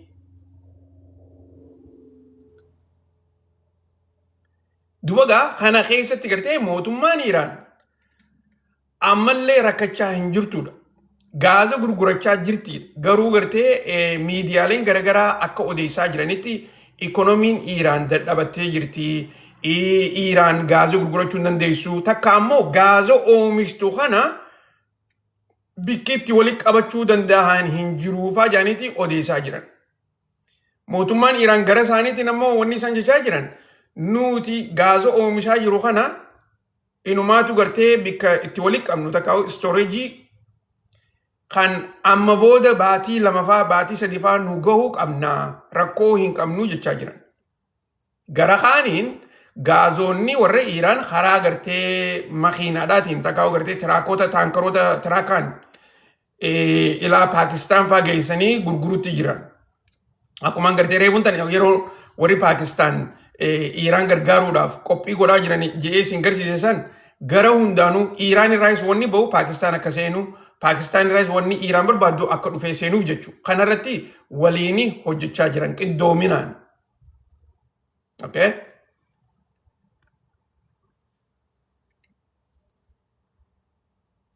Duuba kana keessa gartee dhiibbaalee warreen OPEC fi OPEC Plusiin godhaa jiranirraa yeroo ammaan tanaa gaazni Hormuz keessa heddummina waan dabraa hin jirreef jecha keessaafuu biyyootan hayyaman qabne.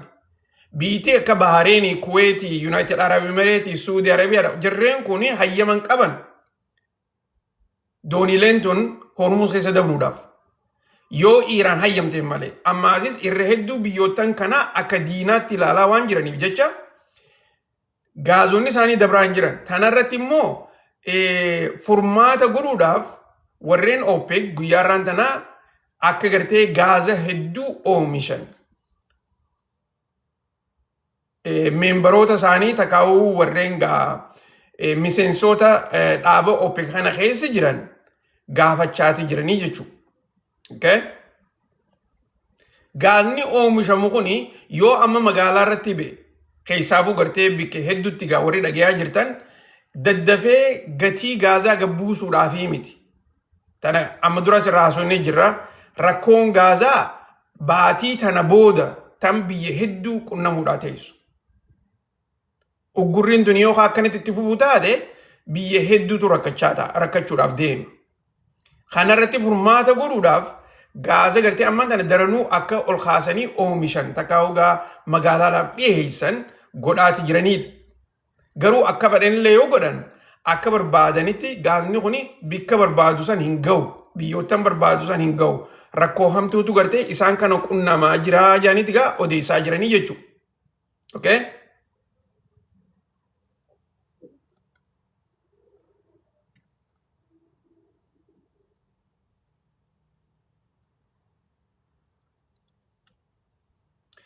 Duuba akka gartee miidiyaaleen Ameerikaadhaa keessaafuu gartee The Wall Street Journal kuni jechaa jirutti lolli ammaan tana Iiraanii fi Ameerikaa gidduutti gaggeeffamaa jiru. Dhugumatti hammam takka gartee Ameerikaan humna guddoo akka qabdu. Humni tiisiidhaa tan gartee addunyaan amma dura hin arkin tahee odoo jiru biyyoonni akka Chaayinaa, Raashaa fi Noorz Kooriyaan qaceellotti hordofaa jiranii lola kana. Kana keessatti maasis akkaataa Ameerikaa tana yoo hawal lolan taate itti firraa dhorkuudhaaf itti tattaafatan. Jaaniiti gartee odeessaa jira. Garuu namni hedduun gartee warreen amma artikiloota kana kana dhiyeessu kunis yaadota gartee dhugaadhaan lafarra jiru karaa akka yaada isaaniitti dhiyeessaa jiran malee Ameerikaan lola kanarratti wanni isiin gartee hordofaa jirtu Chaayinaa wajjin wal loluudha malee Raashaadhaa fi Noorz Kooriyaa wajjin Ameerikaa wal loluudhaaf fedhinnaan qabdu yeroo ammaan tanaatti. Dhugaan jirtu san fakkaatti. Garuu mootummaan Chaayinaadhaatis dandeettii isiidhaatiin meeshaalee waraanaa tan garagaraa gartee tan silaa akka lolarratti EVCtiif itti fayyadamtu. Kana keessa daataalee lolaa kana guurrachuudhaaf teknoolojii adda addaa Iiraaniif kan naasii turte. Inumaatu meeshaa gartee Ameerikaan duraan nu malee namni tokkollee nu hin qabu jettee dubbatte keessaa raadaara kan gartee heat seeking raadar jaaniini kan xayyaarota lolaa Ameerikaadhaa dhawee samiirraa gabbuuse san okay keessaafuu xayyaara 35 F-35 okay teknooloojii san Ameerikaa malee namni tokkollee nu hin qabu ture duraan ammoo Iiraan lola kanarratti itti fayyadamtee akka gartee xayyaaronni Ameerikaadhaa kan lolaa keessaafuu gartee akka F-35 kan Ameerikaan gartee inumaatu nam tokkollee nu tuquun danda'u ittiin dhiyaatu ja'anii abdiidhaan biyya fedhan keessa naqanii baasan san Iiraan dhaquudhaaf akka yeroo hedduu itti yaaduu qaban garsiisaniitu turan. Duba gaa kana keessatti Ameerikaanis akka gartee Chaayinaan Iiraan gargaartee meeshaalee tana kenniteef ragaa guutuudha qabanii isiniin jechuudha. Inumaatu kana bira dabranii wanni gartee lola kana booda qacellotti mirkanaa'e takka GPS warri Iiraan itti fayyadamaa turan lola kanarratti. Mootummaan Iiraan lola amata dabree lola gartee baatii Juun keessatti gaggeeffamaa ture san booda GPS Ameerikaadhaa guututti biyya isaaniirraa baasaniiti turanii kan biyya Chaayinaa kana bitatanii itti fayyadamaa jiran. Duba gaa GPS'n duraan warri Iiraan itti fayyadamaa turan kaampiilee waraana Ameerikaadhaa kan biyyoottan Arabaa kana keessa jiruu fi Joordan, Israa'el bikka adda addaa jirtu hin garsiisu ture. Yoo gartee barbaaddellee akka gartee hin mul'annetti kan bilarii godha. Waan ifii isaaniitiif si garsiisuu barbaadan qofa agarta malee waan isaan akkaatiin agarree barbaadan sin garsiisu jechuudha. Maaliif? Iiraan diina akka taate ni beekan. Saniifuu gartee GPS Ameerikaa itti fayyadamaa turte duraan. Boodarra gartee hogguu lolli guyyaa 12 san gaggeessan warri Iiraan rakkoo qabaachaati turan bikka takka gartee haleeluu hin dandeenye ture. Arkuus hin dandeenye ture. Saniifi dhiibbaa gartee Ameerikaan isaanirra gaggeessu turte san hubataniiti guutumatti gartee saatalaayitii sanfirraa dhiisanii tan Chaayinaadhaa tana fudhatan achirratti jijjiiratan jechuudha. Dubagaa achi booda Chaayinaanis lola kanarratti gartee gaa ragaa guurrachuu barbaaddii basaasummaa godhuu barbaaddii inumaatu meeshaalee waraana isaaniitis yoo fuuldura Ameerikaa hojii kan lolan taate akka gartee barbaachisanitti itti qophaa'uu qaban keessaafuu riil daataa guurrachuudhaan waan yeroo sanitti laayivii dirree lolaa irratti gaggeeffamaa jiru san arkachuudhaan itti fayyadamuudha qaban sanirratti meeshaa tolchachuudha qaban. Kanaa jecha gartee mootummaan Ameerikaadhaatis hammam takka Chaayinaan gartee akka Iiraan gargaaraa jirtu waan ragaa guutuu qabaniif jecha dhiibbaa gaazaatii miti dhiibbaa ikoonomiidhaatii fi dhiibbaa lolaa irratti gartee ifatti ammaan tana irratti hojjechaa jiranii isiniin jechuu barbaada.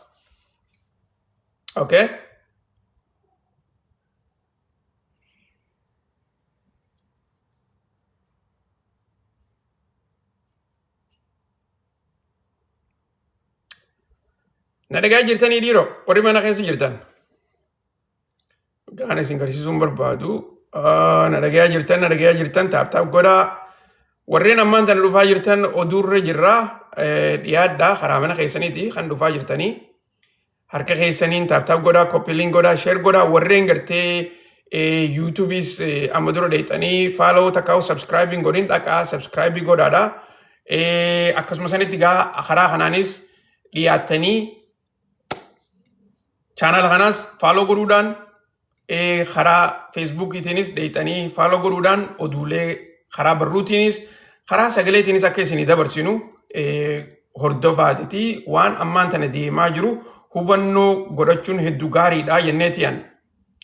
Dubagaa I think xumura irratti mee dura dursoo xumura irratti oduu Itoophiyaatiin isinii hima. Dura dursoo guyyaan har'aan tanaa ala dakke ta'e hin irraanfatinaadha. Ala dagguu ta'es gartee tireendii baatii lamaaf deemaa jirtu keessatti mootummaan Ameerikaadhaa hogguu alanni dhufe nagee haasoytiin isiniin jee alada isniina salaasaa nagee haasoyin. waliigalteen ammaan tanaa haasawaa jirru kuni nagee gartee kan baatii lameen kana irratti hubannee irraa haasawaa jirurraaye isinii galtee gara kaaniin hogguu gartee arbaa fi kamisni dhufe afaan lolaatti ichi gargalla. Kana hin irraanfatina. Pirezidantiin Ameerikaadhaa arraan tana nagee haasa'u jira. Boruus nagee haasa'u ta'a. Maaliif? Maarkeetii kontirool godhuu barbaada. Maarkeetiin gaazniinis akka hedduu qaala'uu hin barbaadan. Kana keessa gartee rakkoon karaa gartee ammaan tanaa lolli ammaan tanaa kuni karaa itti isaan ikoonomiis gartee maaneej godhaa. Odoo namni rifatee gartee waan qabu gurguree takkaa'uu waan biraa hin binnetti rakkoon odoo uumamne jechuudha. Tooftaalee adda addaa itti fayyadamuudhaaf. Tana silaa'uu gartee irraa haasofnee turre baatii lameen dabarte kana keessatti guyyaan har'aan tanaa isinuma yaadachiisuudhaaf alada saniifuu gartee amma waan haaree marii irratti haasawaa jirraadha. Nagee godhuuf deemnaa kunoo Ameerikaan duruu deebistee jirti Iraaniif. Garuu immoo karaa biraatiin yeroo bitachuudhaa jenneeti gartee irraa haasofnee jirra. Shakkii takka illee godhinaa lolli kun itti deebi'a. Lolli kun haareetti ka'uudhaaf ta'a.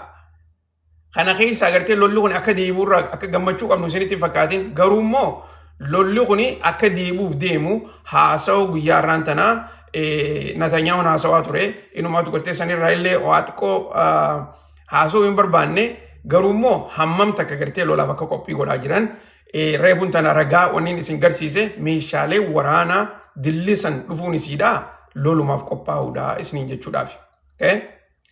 Harka keessaniin taaptaap godhuun dhiisinaa koppiliin godhuu akkamitti 200 illee naquu dadhabdan ammoo maal jechuudha dhiiroo?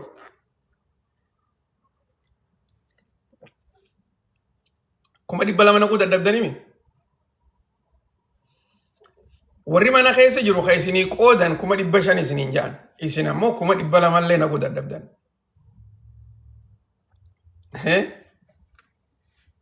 Ajaa'iba beektanii?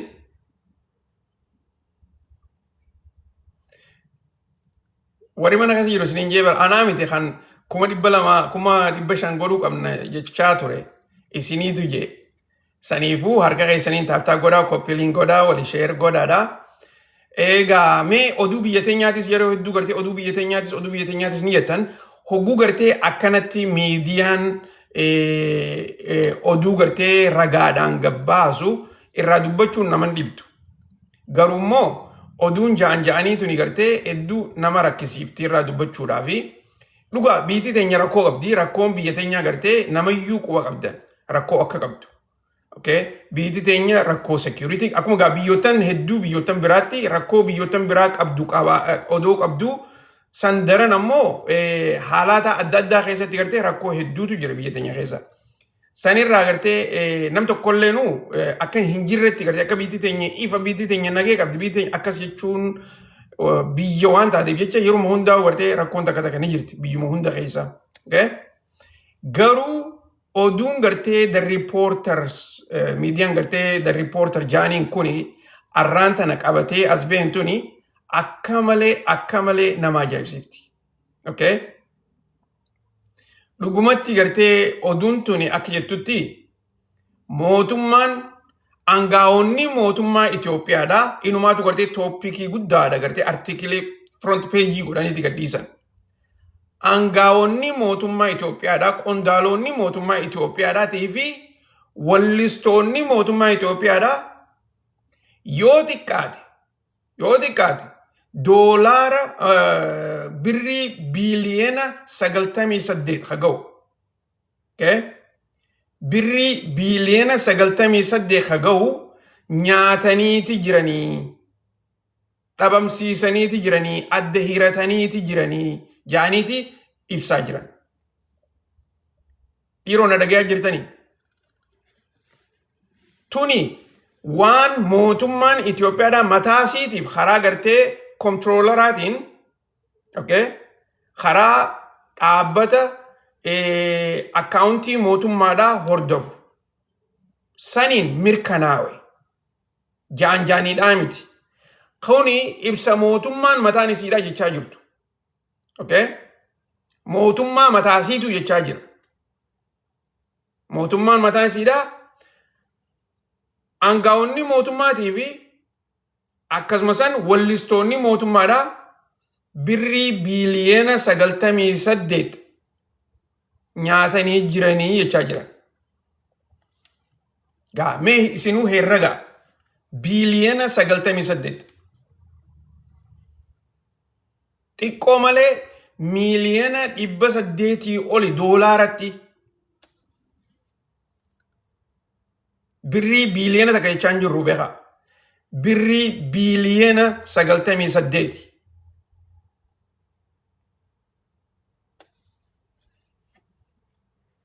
Okay? Laala gaa kana keessa kuni mootummaa fi wallisootaatu nyaatee jaanii mootummaatu dubbachuu jira. Ja'an jaanii irraa haasawutu hin jiru as keessatti. Okay? Mootummaa warra gartee horii mootummaan baastu qo'atuutu jira dhaabbata if danda'e. Okay? Dhaabbata gartee kontroola jaaniin. Baajeta mootummaan baaftu kana jala deemaniiti hordofan. Waan mootummaan itti baafte qo'ataniiti laalanii hogguu gartee maallaqa baaftu risiita gartee qabachuu qabda, gahee qabachuu qabda, gahee saniin galchita. So jala deemaniiti hordofan jechuudha. Mootummaan gartee maallaqa hanqa kana baafte, hanqa kana waan akkanaatiin bitte, hanqa kana akkana ta'e jaaniiti isaaniitu qo'ataa jechuudha. Dhaabbata kanaatu qo'ata. Dhaabbanni mootummaan ifiisiitiif akka gartee horii mootummaa kan akka horii ummataati, horii mootummaatii miti, horii ummataa qo'atu kanaatu ifii isaaniitiif jala deemanii hordofanii mootummaan aangaa'onni mootummaadha horii biiliyeena 98 ani akkaan jeesinii humbe'u biiliyeena 98 aangaa'ota mootummaatii fi akkasumas wallistootaatu adda hiratee nyaatee jechaa jiran jechuudha. Okay?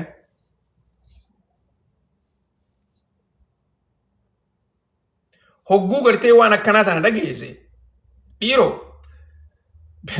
biyya teenya keessaa miti beekaa tuni addunyumarrattuu tokkoffaadha.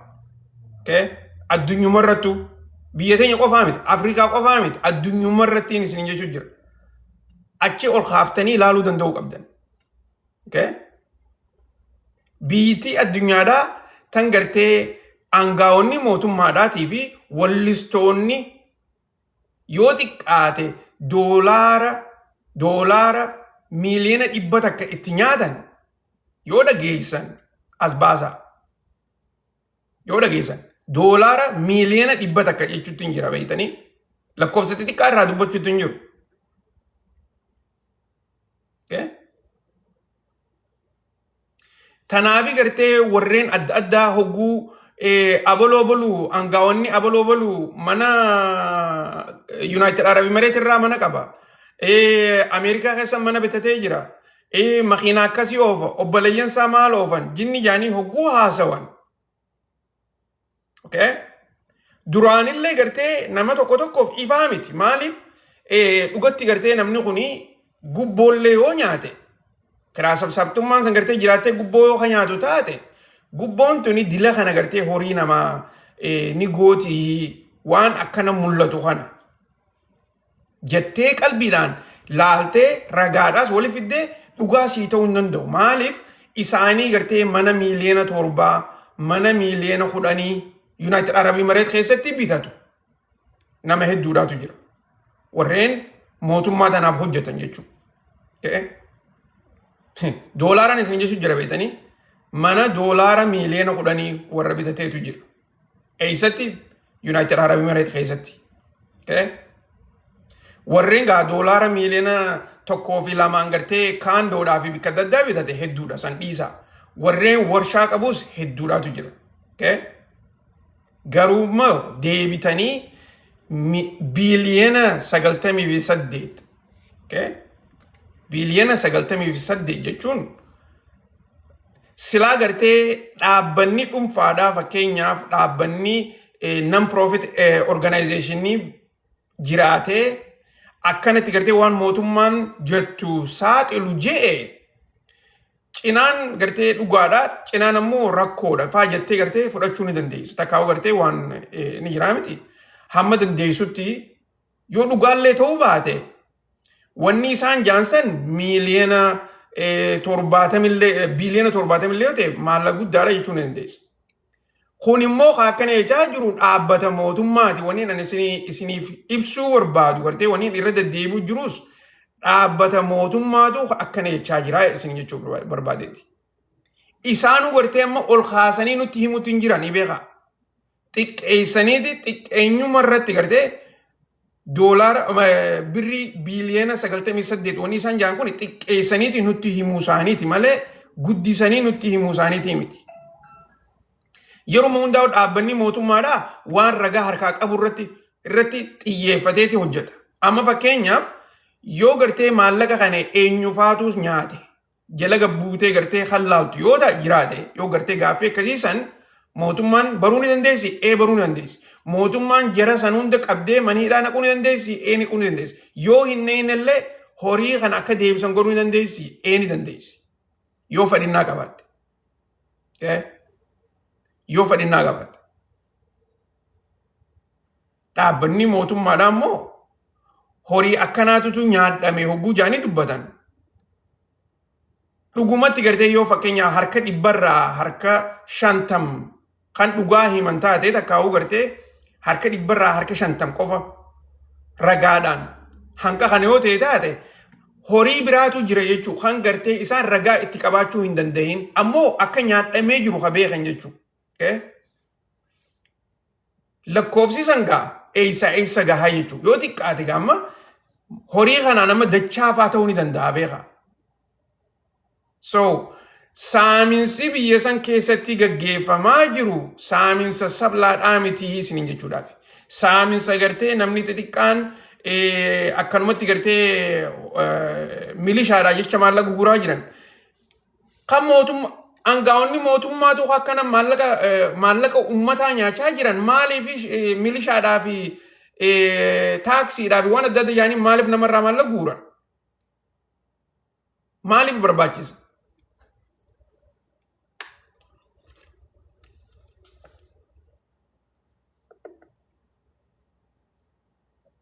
Isin galtee dubbiin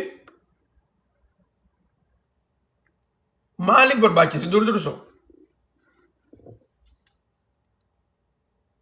Mee dhugatti gartee mee isin maaltu isin dhageeffama hogguu gartee aangaa'ota mootummaatii fi wallistootaatu gartee akkanatti maallaqa guddaa kana nyaatee hogguu jaan dhugatti gartee mee maaltu isin dhageeffama dhugatti yaaduma keessa mee ibsa. Okay.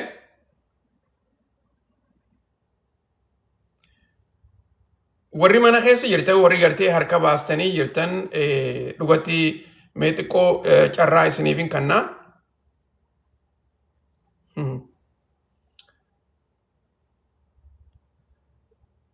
Maqaa isaa gartee tartiiba gaa eenyu dura jiraa fi eenyu booda jirallee hin beeku isinumaan naqaatitii dhiyaadda.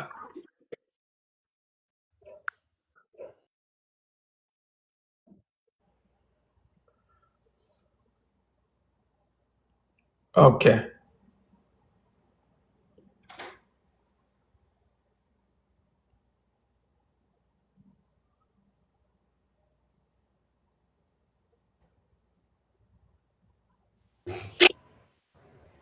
Jirtu qeeroo arsii kam jirta? Jira. Dhiyaaddu baga jiraatte. Mee maaltu si dhageeffama oduu kana tan hogguu dhageessu? Jamaal akkam nagaa fayyaa dura nagaa caalaa maal goonaa miti.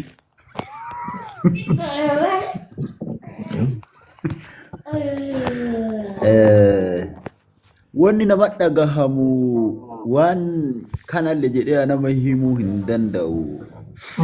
Walumaa galatti biyyattiin gara Jibuutii bakka jechuudha kun akka Afrikaa natti dhagahamutti gara Jibuutii gara bittannaa'uu gara dhiiga hiyyeessaatiin buluu kanuma wanni natti dhagahamu wanta biraatii miti wanni Itoophiyaa wanni midhaanatti hin dhagahamani. Diiginsuma qaraayyuu warroota sila namaaf dubbatan jedhaniitiin ufafoo kaayatan hunda eega ukkaanfamee waa hundaan ukkaanfameetiin badee wanni muluunu badee suni wanni Itoophiyaa wanni namatti dhagahamu homaa waan tara guddallee miti haa ta'u biyya ofiitii Jamaal namatti dhagahamaa. Alhamdulillahi ala kulli haali bakka achumatti hin cufaanii waa Itoophiyaa kan biraa xiqqishuu waa kaasuun barbaada. Waa dhimmoowii bakka dhimma xiqqishuu kaasuun barbaada. Dhimma jireenya biyya tokkoon kaasuun barbaada. Hubannoo isii kennuun barbaada. Akka baqattummaatitti nu biyya Masrii kana jirra. Xiqqoo biyyi Masrii kun baay'ee jajjabina guddaa keessa jirra. Baqataan biyya kanaa rakkoo guddaa keessummeessu jira yeroo ammaa kana.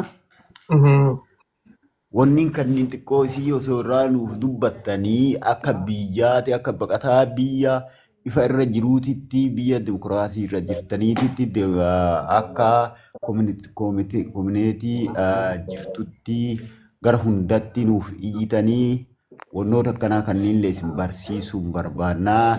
Baqataan biyya kaayiroo kun rakkoo guddaa keessa jiraataa jira. Hidhutti jiranii hiqaamaa walii biluu waliin waraqaa baqattummaa osoo mirkaneeffatan. Warruma waraqaa qabuu hidhu jiran jechuudha. Hidhutti jiran galchutti jiran farramsiisutti jiran warra waraqaa maandeetas qabutti. Kana waan ta'eef baay'ee jajjabaataa kana isin barsiisuu barbaannaa. Kanarraa nurraallee dubbattanii barbaannaa. Daataa kanallee yoo dandameetiin jedhe isiniif kennuu haga dandiinutti isin barbaanneetiin jennaa. Waan kana isiniif ibsuu barbaade gaaf tokkollee momokkoree seenuuf niitoorkiin kiyya na rakkiseetiin turee akkasii galatoomuuf. Tole. Hedduu takka galatoomii. Itti aansuudhaan Nuuraddiin jirtaa? Jira jamu galatoomii. Umaara kun qabu. Kallattii yaadatitti yoo seenu yoo duraa waa'ee biyya keenyatirraa waan tokko yoo kaafne ani wanni addunyaa tanaan ajaa'ibe sooshaal miidiyaan kun paaworii inni qabu beeki. Ilaalcha teeshinii addunyaa kana akkaataa inni itti fudhatu. Fakkeenyaaf Tiraampi gaafa Iraaniin istoon eejitti deebise yookaan bara dhagaatitti deebise jedhisan addunyaan guutuu jechuun yakka jettee iyyaa oolte. Wallahi Itoophiyaan naannoon baadiyyaa istoon eejitti deebi'ee qaatatu jedhee sitti himuu danda'a biraadar. Maaliif jennaan? Namni tokko gaafa cidha godhatu duraan konkolaataa kana yaasee diikoorii hojjetee sargii bareedan fuudhaa beeku. Uddaafee baadiyyaa keessatti wanni sun qaata bubbule. Maaliif jennaan? Konkolaataa baadiyyaa buusuuf kaabineerraa gandarraa ganaa eeyyama meeqa baaftee baadiyyaa buufta. Namni akka durii sanitti lukaan yaa'ee lukaan gala. Magaalaa odoo ganda naala kainaan jette. Olomos waan waggaa afurii Arsii kana keessa ganda waan waggaa afurii ka konkolaataan gadi hin buune yoo sargii taate mallatteessite yoo du'a taate gurdeemu iddoo kontiraata mallatteessite bulchiisarraa warqa barreeffatte akkasitti deemte sii galee. Maaliif godhan si fakkaate hogguu gartee akkanatti konkolaatuma deemicha maaliif dhorkan?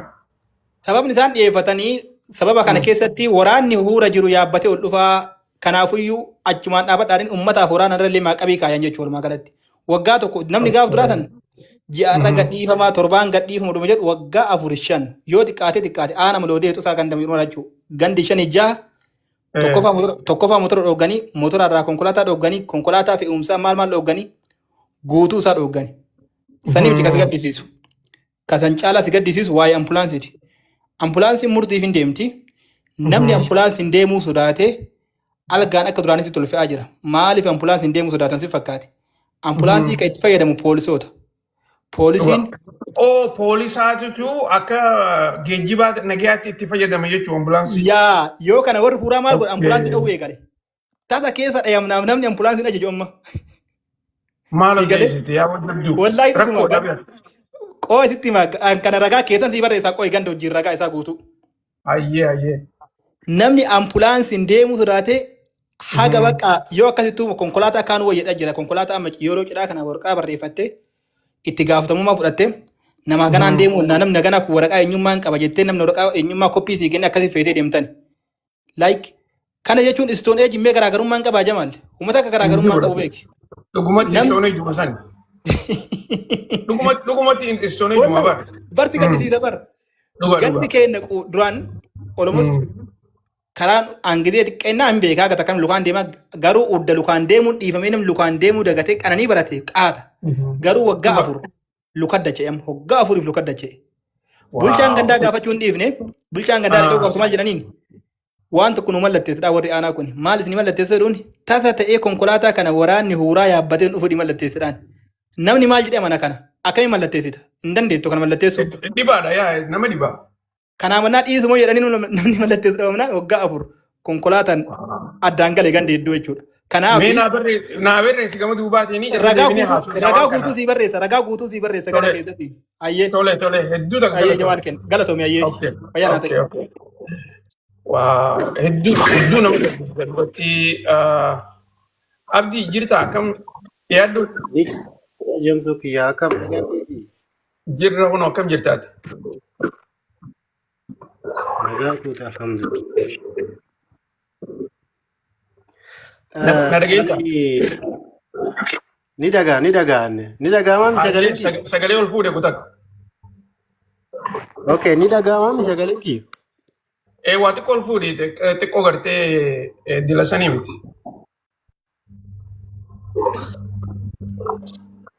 okay ani gaafii nan waa'ee akkaawuntii Juwaarii san irratti an jalqabu gaafa inni poosti godhe san xiqqoo anillee waan argee jiraaf waan na dhibde beekta atillee waa'ee san irraa haasofteen ture haasofteen biyyaan immoo waan arge tokkotu jira saniif na dhibdee san si gaafachuun fedheeti. Tole hayyee. Akkaawuntii san jalqaba yeroo argu viidiyoo lamatu jira. Laayikiin immoo naannoo torba sabaan jettaniidha beekta laayikiin yeroo sana. Naa foolowarsiin naannoo 900ti. Laayikii san irratti akkasitti namni barreessuu danda'e moo erga poosti godhamee kabarrahe wanna sana akka addanaa baastuuf. Ani immoo waan ija kiyyaa arge hundoon poosti godhee deebi'ee ka'ee piraayiveetii godhe beekte. Okay. Sanaafan wanna san akka ifa naa gootuun barbaadeeti. Okay. Tole. Gaaffii bareedduudha kaaftee. Lal social media TikTokiin kuni amala addaa takka qaba. Amala TikTok irratti fakkeenyaaf yoo viidiyoolee ati maxxansitu kanarratti laayikii gartee namni irra godhu gara gartee moggaa irratti ni garsiisa. Laayikii akka ta'e takkaa gartee guutumatti laayikii ati argatte ni garsiisa jechuudha. Tan Juwaar sun akkaataa gartee warreen Juwaar qeequu barbaaduu fi warreen Juwaar deeggaruu barbaadu wal dhabina adda addaa takka garsiisaa turan. Dhugatti karaa gartee warreen Juwaar qeequu barbaadu keessaafuu gartee dhugatti gaa warri waan Juwaarti jiru kana hin jaalanne takkaa gartee irraa haasa'uu hin barbaanne akka nama akka fakkaatutti gartee bikka laayikii san feekii itti da'aniiti turan. Feekii itti da'aniiti akkamitti viidiyoon lama gartee laayikiin isaa hanqa kana qabu akkamitti gartee miiliyoona 7 qabaate ja'aniiti gartee iskiriinshaatii san burjaajii uumuudhaaf takka gartee akkaawuntiin tuni tan bitamtee takka akkaawuntiin tuni gartee tan dhugaatii miti feekiidhaa guutumattuu ammaas gartee deeggarsa gartee mootummaadhaa qaban keessatti akkaawuntiin Dr. Abiy tan nama 500,000 hin qabne tasaa caaluu hin qabdu jechuudhaan gartee shororkaa adda addaa walirratti oofuudhaanii godhanii turanii.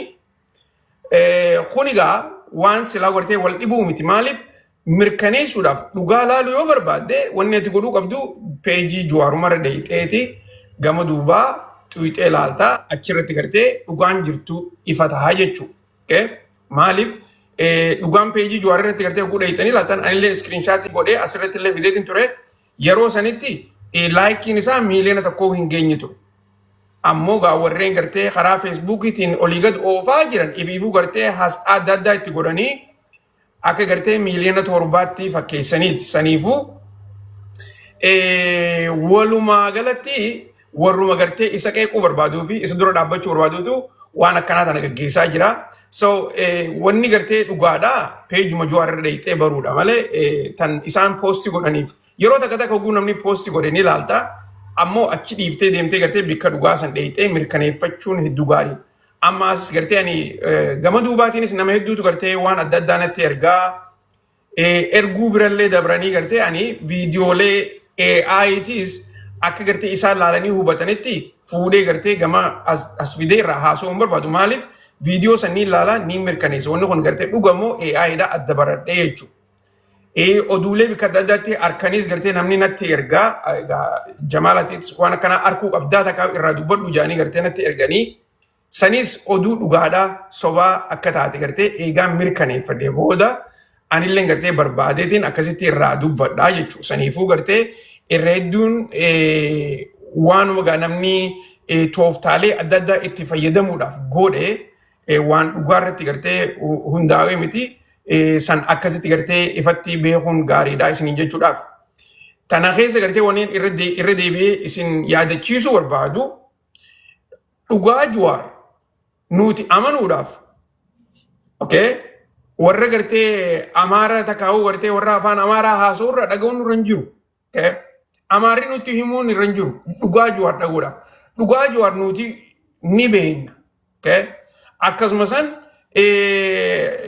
dorgommii gartee isaan poolitikaadhaaf godhaa jiran akkama fakkeenyaaf wanni takka gartee tan nama dhibu tani anilleen irraa dubbachuu ni barbaada ture.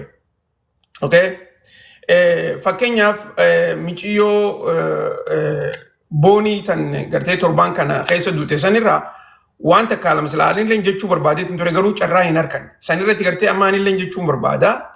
Gabaabinatti gartee wanni namni keenya waliif hubachuu dadhabe tokko hamma diinaaf obsa qabnu takka waliif obsa hin qabnu. Maaliif namni tokko gartee waan fedhe haa hojjetu akkaataa namni sanitti hojjetetti nama saniif gartee yoo gargaarsa hin goone taate wanni nama kana arrabsituuf takkallee nu hin jirtu. Maaliif jechi namaa kuni gartee hedduu badaadha hedduu hamaadha. Namni kuni bikka kam akka jiru hin beektu. Yeroo ati jecha hamaa jettuu san keessatti sammuun isaa bikka jirtu hin beektu. Amma biyya alaa tana keessatti maqaa gartee cyberbully jaaniini. Cyberbullying akkuma gartee namarratti waan hamtuu dalageetti laalama.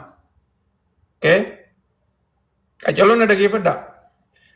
Biyya Ameerikaa keessatti nama tokko online irratti yoo sodaachisu taate akka gartee nama san dhugaadhaan irratti hojjetametti mana seeraa dhiyaatta.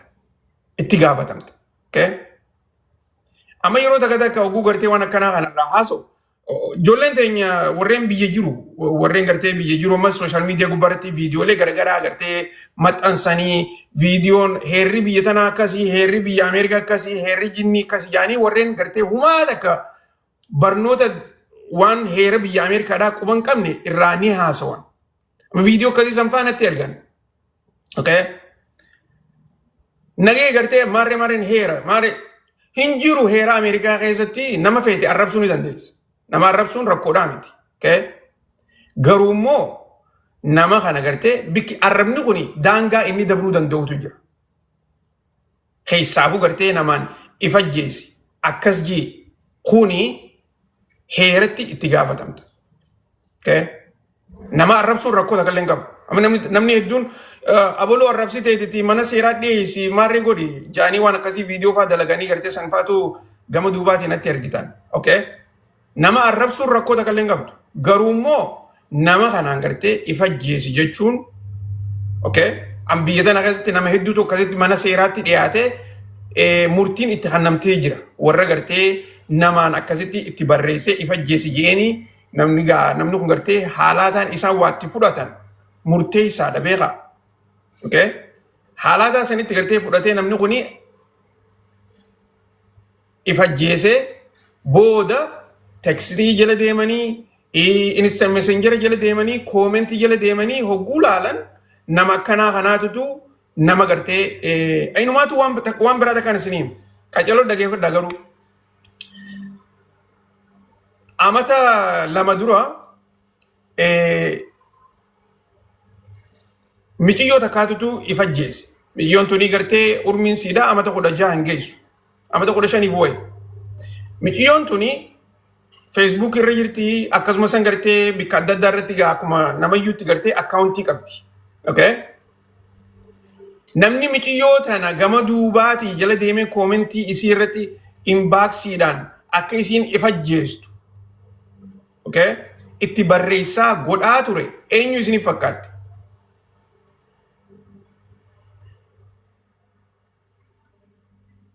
Michiyyoo tana namni gartee itti barreessee ifajjeesse ati fokkottuudha ati akkasi ati maarreedha je'ee gartee jala deemee itti barreessaa ture haadha siiti. Haati siidaa maqaa biraatiin akkaawuntii godhattee footoo biraa irra kaayatteeti akka gartee ijoollee daaddaa siidaa fakkaattee jechuudha.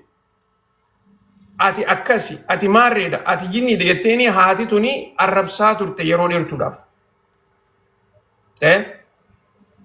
Boodarra miciyyoon sen waan gartee gaa namni kun yeroo hedduu je'uun mana barnootaattis warreen akkas juun odoo jiranii akkasuma san maasis sooshaal miidiyaa irrattis gartee haati tuni isiidhaan jechaa jirti. Miciyyoon ammoo akka haadha siidaa taateen beektu. Miciyyoon gaafa boodaa gartee hogguu wanni tuni itti hoddumaatte lubbuu siidaa balleessiti jechuudha. Hogguu jala deemanii qoratanii ilaalan namni miciyyoon tuni akka gartee lubbuu siidaa balleessitu godhe haadha michiyyoo tanaatii jechuudha. Haati siidaa akkasitti ammaan tana mana hidhaa jirti. Urmii yeroo dheertuudha itti godhanii jechuudha. Okay? Saniifuu hoggaa gartee sooshaal miidiyaa irratti waan takka takka gartee feetan akka jookitti illee namaan jettaniis wal qusachuun hedduu gaariidha. Okay? Hedduu gaarii. Warruma miidiyaalee gartee garagaraa jala teessanii hoguu isaan isin arrabsan cal jettanii dhageeffatan garuu immoo walirratti garaa jabaachuun hedduu boodarratti hafaadha. Sammuu dadhabduudha. Warra barnoota gahaa hin qabne jechuudha. Okay?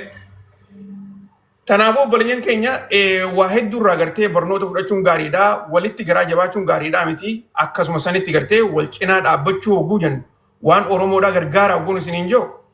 Okay? Dhugumarraa gartee yoo nuti wal cinaa dhaabbanne qofa warri biraatillee gartee nu kana nu reebuudhaaf rakkoo hamtuu gartee nurra fiduudhaaf hogguu lama hogguu sadi itti yaada.